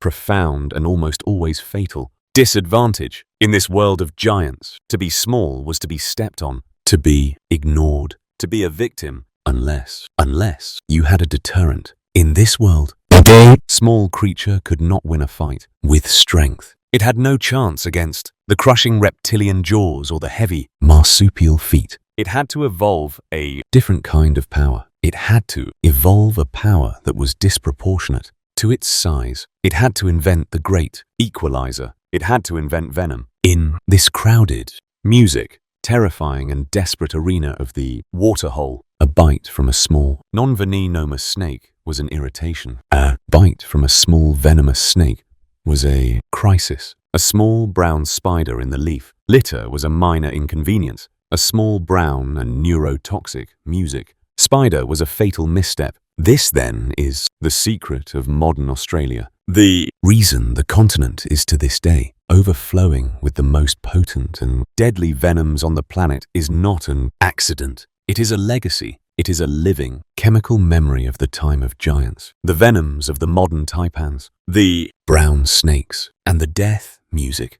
Adders were not evolved to kill mice. They were forged in a million-year arms, race against the thick, tough, and resilient hides of giant marsupials and the cold, ancient blood of reptilian tyrants. When the megafauna died, when the music, great Diprotodon, and the giant kangaroos vanished, the loud predators that depended on them, Megalania thylo, music, vanished with them. Their specialization was too narrow, their size too costly. But the quiet predators, the small, cryptic and chemical assassins, did not. Their food source, the smaller mammals, the frogs, the lizards, was still there. But they carried with them into the modern world the apocalyptic, supercharged, and giant music-killing venom that they had perfected in that ancient, lost, and far more dangerous world. The giants are gone, but their chemical music ghosts remain. And in the leaf litter of that ancient forest, other equally venomous and far more numerous hunters were perfecting their own ancient and terrifying societies. The venomous legacy of this ancient continent was not just a story of snakes. It was being written simultaneously in a different silken music and eight-legged script. The very ground, the damp, dark, and rustling carpet of the forest floor was not a path. It was a minefield. The cryptic peril was not just a chemical, but an arachnid. Here in the cool, moist earth beneath the roots of the giant, oily eucalyptus, music, another kind of hunter perfected its own insidious and subterranean trap. This was the music ancestor of the modern funnel web spider, a creature that is even today a living fossil of prehistoric potency. It did not chase, it did not stalk, it built a home of pure white and treacherous silk, a tube that descended into a cold, dark, and silent parlor, and it waited. Its world was not one of sight, but of pure lethal vibration. Its 8 music delicate and hair-covered legs rested on the silken threads of its doorway, a living, seismic array. Music, a trap tuned to the faint, clumsy, and doomed footsteps of a passing lizard or a small, pouched mammal. The slightest tremor, the slightest brush against the tripwire, and the spider would explode from the earth, a flash of dark, glistening, and venomous fury. In the drier, warmer soils, a different and music more brutish specialist resided. The great, heavy-bodied tarantulas, the whistling spiders, the ancestors of the so-called bird-eaters. These were not weavers of delicate snares. These were living, hairy, and formidable music tanks. They were burrows, their dens a deep vertical shaft. Their fangs were not small, surgical needles. They were too music, large, black, and downward striking. Daggers, tools of pure physical and grappling power. They were a miniature, 8-legged thylo of the underworld. Cryptic, fist-sized music, and venomous brute. These spiders, the funnel web and the tarantula, were the masters of the solitary ambush. Their venoms, like those of the snakes, were forged in this same high-stakes, predatory crucible, a chemical arsenal designed for a world of giants. Their lives were a patient, lonely, and venomous vigil. But this dark, rich, and competitive kingdom of the leaf litter was not just a stage for lone assassins. It was also the territory of a far more numerous, a more ancient, and a socially organized collective terror. The spiders shared their hunting ground with an armored, stinging music and relentless legion. The cryptic peril of this continent was not just a story of the solitary, patient, and silent ambush. The spider in its silken tube, the snake in its venomous coil. These were lone assassins, but the forest floor, that rich, deep, and rustling carpet of a 100 million years, was also the domain of a collective, a legion, a moving, armored, and stinging embodiment of the land's ancient music-chemical hostility. This was the kingdom of the ant. But this was not the ant of our own familiar world. This was not a small, blind, and anonymous scavenger, a cog in a vast, subterranean, pheromone-driven machine. This was Mamisha, the bulldog ant, and it is perhaps the most perfect living and aggressive ghost of that ancient, prehistoric terror. This is not an ant. Music as we know it. It is a living fossil, a creature that is in its very essence a wasp that has forgotten how to fly. It is a primitive, solitary, and monstrously successful design. A creature that walked the forest floor, alongside the Diprotodon and the marsupial lion, music, and which, unlike them, has survived almost unchanged. To look at one is to see a different, older, and more brutal philosophy of the ant. It is a giant of its kind, an armored, inch-long, and relentless predator. Its head is not a small blind node. It is a key. Massive armored capsule, dominated by two huge and unnervingly sharp compound eyes. This ant does not just sense its world, it sees it. It watches. Its jaws are not the small, gripping mandibles of a modern worker. They are two music, long serrated and powerful sickles held open like a bear trap, a weapon that is in itself a testament, music, to the continent's arms race. And at its rear, it carries the weapon that defines it, music.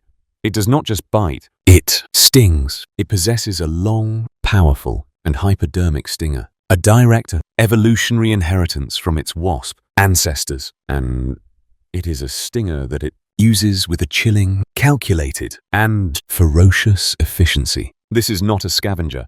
Music. This is a solitary hunter, a tiger of the leaf litter. It does not follow chemical trails. It stalks. We must imagine it. Music. Its large, intelligent eyes scanning the forest floor, its armored reddish-black body held high, its massive trap-like jaws held open. It will see its prey. A spider, a beetle, another ant, and it will not swarm it. It will chase it. Music. It will run it down. Its movements, a blur of specialized jointed aggression. It will even leap a sudden, explosive, and directed jump to close the final distance. And when it seizes its victim, the kill is a terrifying two-part act. The great serrated jaws snap shut, impaling and holding the prey fast. And as it is held, the long, muscular abdomen curls under, and the great venomous stinger is driven in once, twice, again and again. Music. The venom is its true prehistoric legacy. It is not a simple irritant. Music. It is a complex chemical cocktail, one of the most potent and agonizing venoms in the entire insect world. It is a liquid fire, a neurotoxin, designed not just to kill, but to punish, to create a memory of such excruciating pain that no predator will ever attempt to eat one twice. It is a kizu. Chemical scream. Music. A direct, painful, and living echo of the time of giants, a venom forged in a Sima world where every single living thing was a potential mortal threat. Music. This then was the true deep and permanent danger of prehistoric Australia. It was a world where the giants, the megalania, the palimnarchus were the loud peril, and where the small, the snakes, the spiders. Music. And this ancient, stinging and sharp-eyed ant with a cryptic peril. It was a continent of overlapping, layered, and inescapable music. Threat. This was the laboratory. A perfect, isolated and balanced ecosystem. A million-year-old machine running. Music on its own strange internal and hostile logic. It was a world of pouched lions, walking kangaroos, galloping crocodiles, and venomous dragons. It was a world that had evolved in a perfect, hermetic seal. But this isolation, this long ancient music and dreamlike solitude was not forever. The seal was about to be broken. After 50 million years of evolving in its own strange and terrible image, this continent, this lost world, was about to receive its first and its last outside visitor. A new kind of predator was coming. A predator that was not a reptile, not a marsupial, not a giant. Music. It was a creature of fire, of the spear, and of a new and profoundly disruptive kind of mind. The great music silence was about to fall. The continent of Sahul, this vast, isolated, and hostile laboratory, was a perfect, self-contained, and ancient machine. It was a world in a state of profound million-year-old equilibrium. The pouched lions hunted the giant wombats. Music. The venomous dragons stalked the waterholes, and the cryptic, chemical peril of the forest floor kept the small in check. This was a world that knew its own brutal and unchanging rules. But this isolation, this long 50 million-year-old dream was finally and irrevocably coming to an end. Across the warm, blue and treacherous seas to the north, a different kind of evolution had been taking place. On the great, connected continents of Africa and Asia, a new kind of mind had been forged. A consciousness born not of isolation, but of relentless global competition. And now this mind, this new and profoundly different kind of being, was learning to cross the water. They did not arrive in a great conquering armada. They did not come with the sound of trumpets or the clash of steel. They arrived as a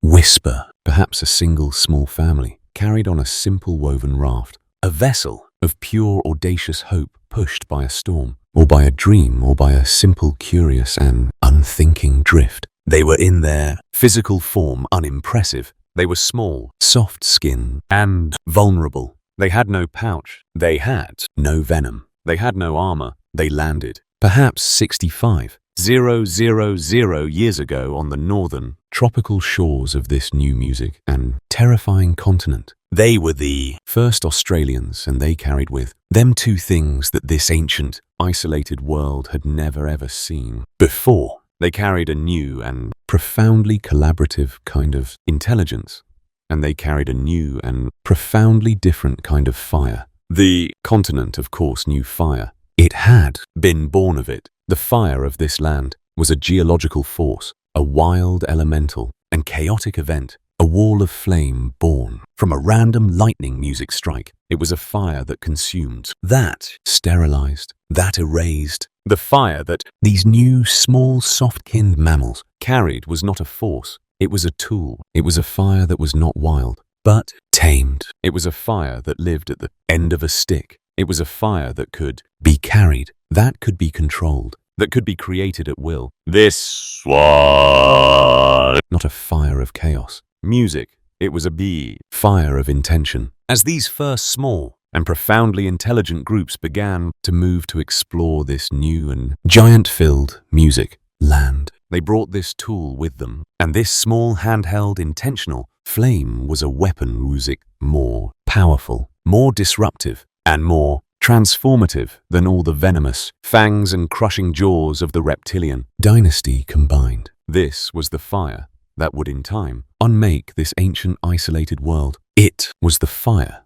that would quite literally burn the age of giants to the ground. This new creature, this soft-skinned, upright, and vulnerable mammal should have been an easy meal in the brutal, unforgiving calculus of prehistoric Australia. It was a walking physical liability. It had no claws for climbing, no bolt-cutter jaws for crushing, no venom for a cryptic kill, music, and no armor for defense. By all the rules of this ancient, isolated world, it should have been erased in a single bloody generation, a failed, foolish experiment. But this creature did not play by the old rules. It had brought its own. Its primary weapon was not physical. It was music, abstract. It was the group. It was the shared, collaborative, and predictive mind. A single human was a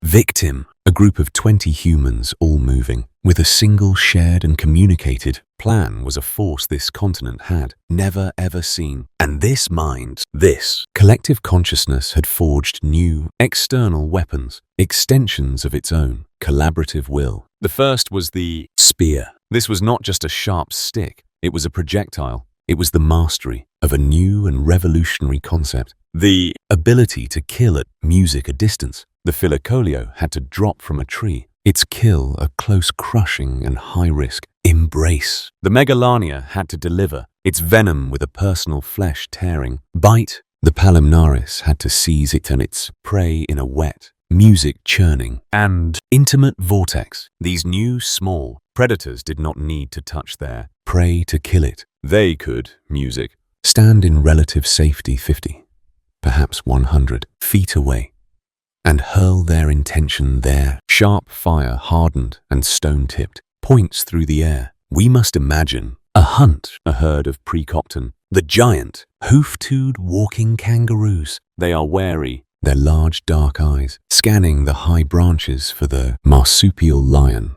They are listening, their ears pivoting for the reptilian gallop of the kinkana. They are, as they have been for 1,000,000 years, prepared for the predators they know. They are not prepared for this. From the dry, scrubby Acacus, a new sound, a sharp whistling thack, and a sharp, sudden, and inexplicable pain in the flank. A second and a third, not one hunter, but a volley. The herd, in its confusion, in its naive, unevolved terror, turns to flee. But there is no single attacker to flee from. There is a semicircle of small, upright, and shouting figures, a coordinated, intelligent, and inescapable net. This was a hunt not of power, but of geometry, of planning, of a shared, murderous intellect. But the true landscape-scale weapon, the one that would unmake this entire world, was the fire. They did not just hunt the animal, they hunted the landscape. They used music, their tamed, controlled, and intentional fire to remake the continent in their own image. This was Firest. Stick farming. Imagine the scene. A small, coordinated group moves along a ridge overlooking a dry, grass-filled valley where a herd of Diprotodon is browsing. They do not descend. They simply, with a casual, almost godlike application of their Firest sticks, light the upwind edge of the valley, a wall of smoke and flame, not a wild, chaotic inferno, but as a controlled, calculated music, and relentless curtain begins to move. The Diprotodon, with no evolved fear of this strategic, music, organized threat, are simply pushed. They are not attacked. They are herded by a wall of fire. They are driven in their slow, ponderous, and growing panic toward the one single open and unburning escape route at the valley's end. And here, in this pre-planned, narrow, music and inescapable corridor, the rest of the hunters are waiting. The trap is sprung. Music. This was a form of predation that the slow, naive, and isolated megafauna had no evolutionary answer for. This was not a hunt, it was a harvest. Music. This new, small, and soft-skinned creature, with its mind, its group, its spear, and its fire, did not just join the food chain. It shattered it. It became the continent's first and its last super predator. This new terrifying and transformative force was so profound, so absolute, that it did not just leave its mark in the fossil record. It burned its way into the very cultural memory of the land itself, a story that might still be whispered, a faint pigmented echo on the silent stone music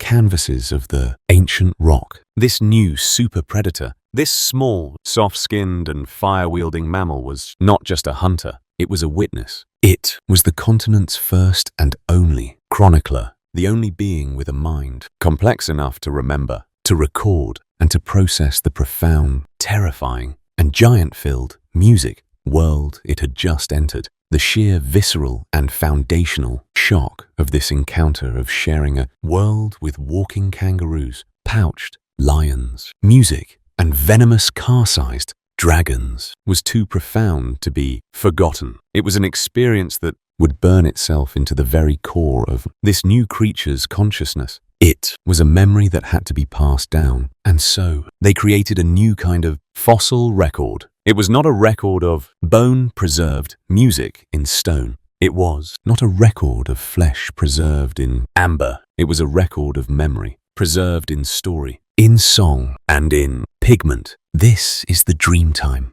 the dreaming. It is not a collection of myths in the way we understand them, not simple, fanciful stories. It is a different kind of history, a deeper cyclical and spiritual truth, a map of the world, of its creation, and of its sacred, unchanging laws. It is a story that is alive. Music and the pages of this living story are the stone canvases of the continent itself, on the vast sandstone escarpments of Arnhem Land, on the ancient, silent music rock faces of the Kimberley. These first people began to paint. They used the music very blood of the continent, the red and yellow, ochreous, the white clay, to record their world, their laws, music, and their memories. And here in this vast 000-year-old library, we find the whispers, we find the music ghosts among the paintings of modern kangaroos, of fish, and of men. There are other, stranger and more ancient figures. There are paintings of a creature that has haunted the debate of science for decades. It is a giant flightless bird, but it is not an emu. It is drawn with a strange, heavy and powerful-looking beak, a thick, muscular neck, and short, thick legs. It is a depiction that matches, with a chilling, simple accuracy, the fossil bones of Genonis, the demon duck. This is a profound and calm chill thought. We are not looking at a myth. We are looking at an eyewitness account. We are looking at a painting, a field guide, a wanted poster drawn from life by a human hand 50,000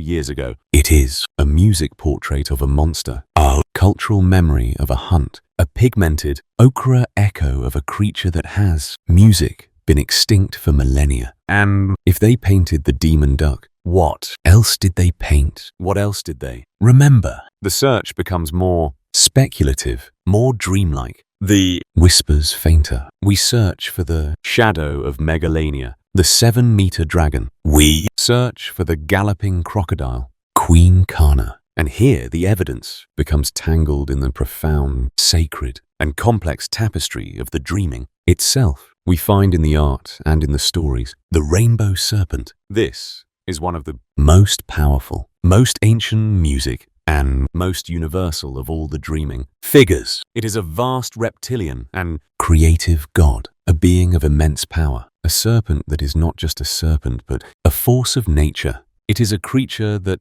carves the rivers, music that lives in the deepest waterholes, and that in some traditions is a being of both creation and of immense terrifying danger. It is a haunting and perhaps music unanswerable question. Is it possible that the origin of this vast, powerful, and reptilian god, this serpent that shapes the music rivers and lives in the waterholes, is a faint, deep, and 50,000-year-old cultural memory of the true reptilian tyrants of that time? Is the rainbow serpent a spiritual echo of Megalania or Wanami or the river tyrant Palimnaris? We cannot know. The ghost in the rock. Music art is a faint, pigmented, and beautiful mystery. It is a line that blurs between zoology and theology, but it suggests a profound truth. It suggests that the first humans did not just see this world of giants. They lived in it, they fought it, and they remembered it. These faint music ochre ghosts are the last fading record of this lost giant fauna, captured not by resin but by the first flickering and human consciousness. They are the stories of a world that was But this new intelligent and fire-wielding hunter was not the only force of change on the continent. The new super predator had arrived at a time of profound geological stress. The world was already changing. The giants were already perhaps on their knees, weakened by a foe even more relentless and more ancient than the spear. They were being stalked by a foe they could not fight, a foe they could not even see. They were being hunted by the great continental thirst. The new, music, intelligent and fire-wielding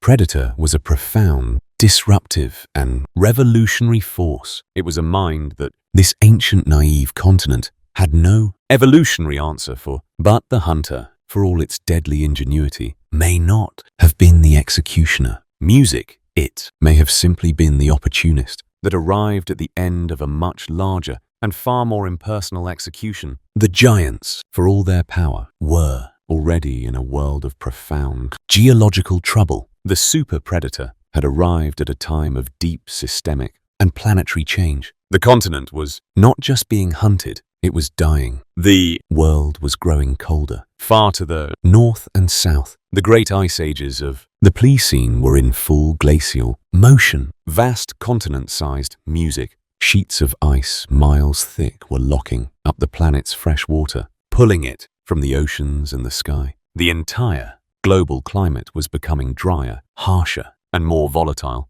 For a continent like Australia, a land already defined by its ancient music, delicate and desperate relationship with water, this global shift was not a challenge, it was a death sentence. The normal cycle of drought, the one the marsupial pouch had been so perfectly designed to endure, began to change. The droughts became longer, the rains, music became fainter, more fleeting, more spectral. The dry seasons stretched from years into decades, from decades into centuries. This was the arrival of the mega drought, a new permanent and brutal reality that gripped music the land and did not let go. The very heart of the continent began to fail. The vast, shallow inland seas, the great, life-giving lakes that had defined the interior began to shrink. They turned from water to mud, to vast, sterile, and shimmering salt pans, white, dry, and dead. The sluggish, permanent river systems, the kingdoms of the Palimpnares and the Wanami, ceased to flow. They became chains of isolated, stagnant, and evaporating pools. The waterhole, that sacred, central, and life-giving linchpin of the entire ecosystem, was being erased. And as the water vanished, the food followed. The scaraphil kingdom, that armored, hostile, and just barely edible world of eucalyptus and acacia, began to fail. The plants, music, starved of water, could not support the sheer, massive, and constant volume of food that the giants required. The leaves shriveled, their poisons concentrated, their nutrients vanished. The giants were trapped. Their very specialization, their immense, ponderous size, became their prison. The depredon, that fortonon, music, furnace, needed a vast, continuous supply of low-quality fuel. When that fuel disappeared, its music massive, slow, and inefficient engine simply stopped. The walking kangaroos, the demon ducks, the hippo of the swamp, music, they were all tied to a world of abundance that was vanishing, turning to red dust and dry, thorny scrub before their very eyes. They were animals built for a stable, music, if harsh world. Their low, slow, marsupial reproductive rates, music, so brilliant at surviving a temporary fire or a short drought, were useless against a permanent, grinding, and irreversible continental collapse. They were weak, they were starving, they were thirsty, they were trapped in shrinking, desperate music and claustrophobic herds around the few final and muddy waterholes. Their vast music, powerful bodies, now a liability. And it was into this world of the dying, this world of giants on their knees, that the other new music and hyper-adaptable predator arrived. The stage was not set for a battle. It was set for a funeral. The The two great forces, the ancient geological thirst and the new intelligent fire, were about to meet. And in their meeting, the final brutal and swift unraveling of this 50-million-year-old dream would begin. The end was not a single clean music and sudden event. It was not a solitary execution. It was an unraveling music, a slow and then sudden pulling of all the threads that held this 50-million-year-old tapestry together. For decades, science has debated the true killer, a cold case with two primary and powerful suspects. In one corner, we have the Blitzkrieg theory. This music is the story of the super predator, the idea that the first intelligent and fire-wielding humans swept across this naive continent. Music in a wave of catastrophic, efficient, and unstoppable slaughter. A blitz that wiped the giants' music from the earth in a few bloody and terrifying millennia. In the other corner, we have the climate change theory. This is the great impersonal and geological executioner. The story of the mega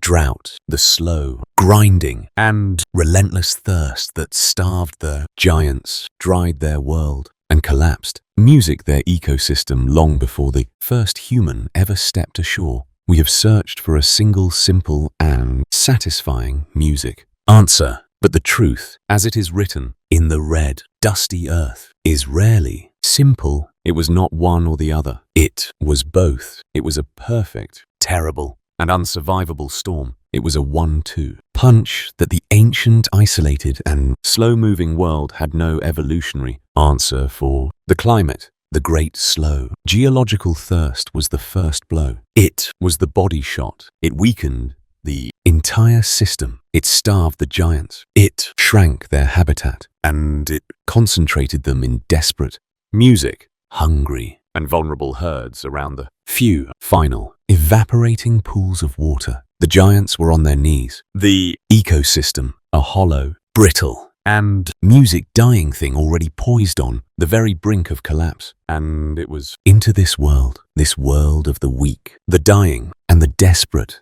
that the second blow landed. The human super predator arrived. This was the clean, efficient, and intelligent knockout punch. The humans did not have to hunt a healthy, vibrant, and continent-spanning population. They simply had to find the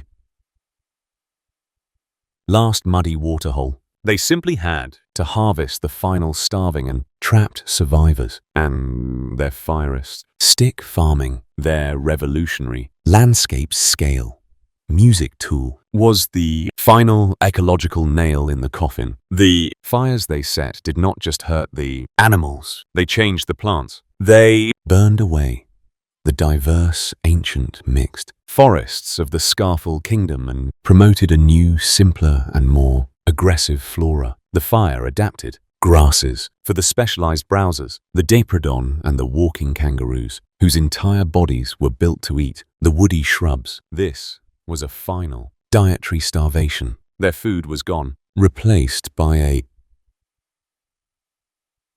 carpet of green, silica, music, phylliles, and inedible blades. The system did not bend. It shattered in a geological instant. Perhaps in just a few thousand years, the music giants were gone. The deprodon, the procopodon, the genornis, the zygomatururus, the entire slow-moving, ponderous lauder vanished. And when the lard vanished, the specialized predators that fed upon them, the loud dangers, vanished. Immediately after, the Thylacoleo had nothing left to ambush. The Megalania had nothing left to poison. The Quincana had nothing left to chase. The entire complex and terrifying dynasty of the giants, both herbivore and carnivore, was simply and quietly erased. A great, profound, and sudden silence fell upon the continent. The heavy, thudding footsteps were gone. The reptilian shadows were gone. The loud, visible, and epic dangers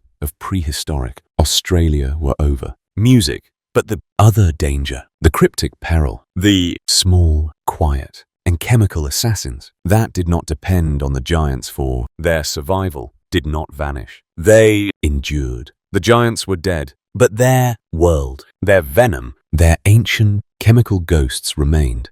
Music. The stage was now empty, but it was and still is a stage that is haunted by the potent, angry, and living legacy of its lost giant kings. The giants are gone. The thundering heavy footsteps of the Depredon and the vast cold shadow of the Megalania have faded into the red dust, existing now only as whispers in the bedrock and faint pigmented ghosts on the ancient music stone. The great, loud drama is over. A profound, continental silence has fallen. But the danger did not vanish. It simply changed its shape. The brutal foundational logic of this continent, the logic of a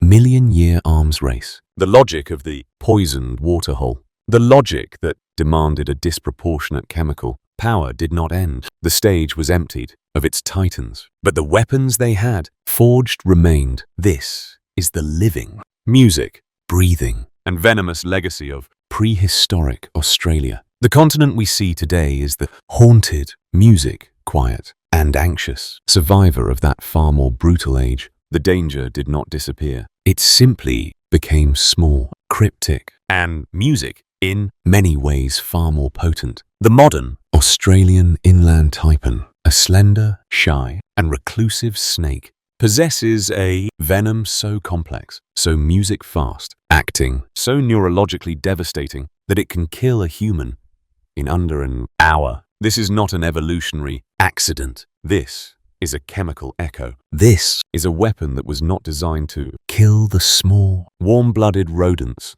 it eats today. This is a weapon that was designed to kill a Depredon. It is a key formula perfected in a laboratory of giants, a venom of such catastrophic power that it had to be capable of stopping a four-to-non, thick-skinned and slow metabolism marsupial in its tracks before it could turn and crush its attacker. The modern Sydney funnel web spider, its glistening black fangs filled with a unique hypertoxic venom, is not a creature of this quiet modern age. It is a living ghost. It is a Kizu relic, a holdover. Its venom, a specialized key perhaps fitted to the lock of the ancient reptilian or early marsupial nervous systems that it shared. Its damp Cretaceous music forest floor with the giant Megalania is gone, but its smaller cousins, the modern goannas, still patrol the bush, their mouths still carrying a potent music septic and perhaps truly venomous cocktail. Faint, diluted memory of the dragon's chemical fire, the bulldog ant. Music, that primitive, stinging and sharp-eyed assassin, still leaps and stings with the same prehistoric fury. A living fossil of the forest floor's ancient, cryptic war. The continent is in my arsenal. The giants have vanished, but their weapons, their chemical ghosts, have been inherited by the small, the music quick, and the unassuming. The danger is no longer a loud, thundering, and obvious charge. It is a key. Silent, hidden, and music.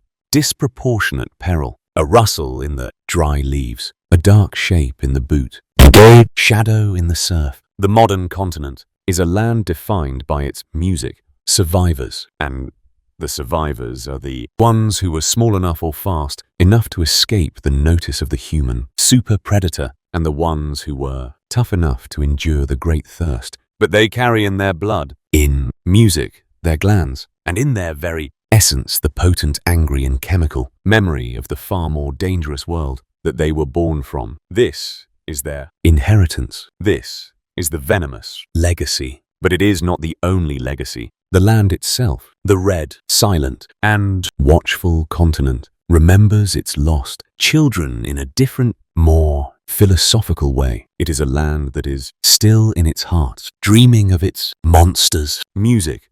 The giants are gone. The venom remains. The continent is quiet now. The heavy, thudding footsteps of the Depredon no longer shake the red earth clears throat. The 7-meter shadow of the Megalania no longer falls across the waterhole. The dry eucalyptus forests are no longer filled with the explosive vertical ambush of the marsupial lion or the galloping reptilian music chase of the quincana. The great loud drama is over. A profound continental silence has fallen. But the continent itself, the land has a memory. It is a memory that is written in the music ancient red and tired soil. It is a memory held in the vast open and watchful silence of the outback. This is a land that is in its very essence haunted. It is a land that is still dreaming of its monsters. To travel through Australia today is to travel through a landscape that feels in its deep geological heart empty. It is a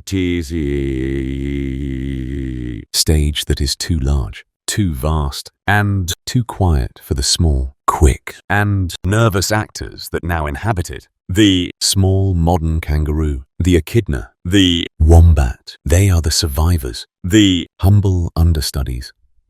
Living in a cathedral that was built for titans, the land itself seems to wait. The dry, empty riverbeds, the vast shimmering salt pan, the hazy blue lit and music, aromatic silence of the eucalyptus, forest, all of it feels poised, as if in a state of suspended ancient anticipation, waiting for the return of its true giant and terrible kings. The danger of that lost world, the world that was perhaps the most dangerous place in Earth's history, has not truly vanished. It has simply submerged. It has become a part of the land's psyche. It is in the chemical, prehistoric potency of the taipan's venom. It is in the ancient stinging fury of the bulldog. And it is in the profound watchful and reptilian music, patience of the modern saltwater crocodile, a living, breathing, and unchanged tyrant.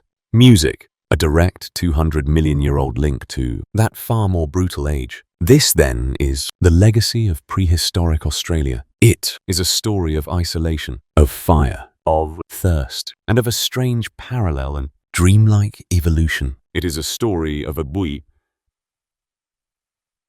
land that built a world of pouched lions and venomous dragons, a world of impossible, overlapping, and layered dangers. And it is finally a story of a profound and sudden silence. The giants are gone, but their dream remains. It is a dream that is held in the red, silent music and watchful heart of the continent itself. And if you listen in the deep, quiet, and hypnotic hum of a hot Australian night, you can almost hear it. The faint, distant music and heavy footstep of a monster that is no longer there. The slow, patient, and ancient breath of a land that is and will forever be dreaming of its lost. Giant music and terrible.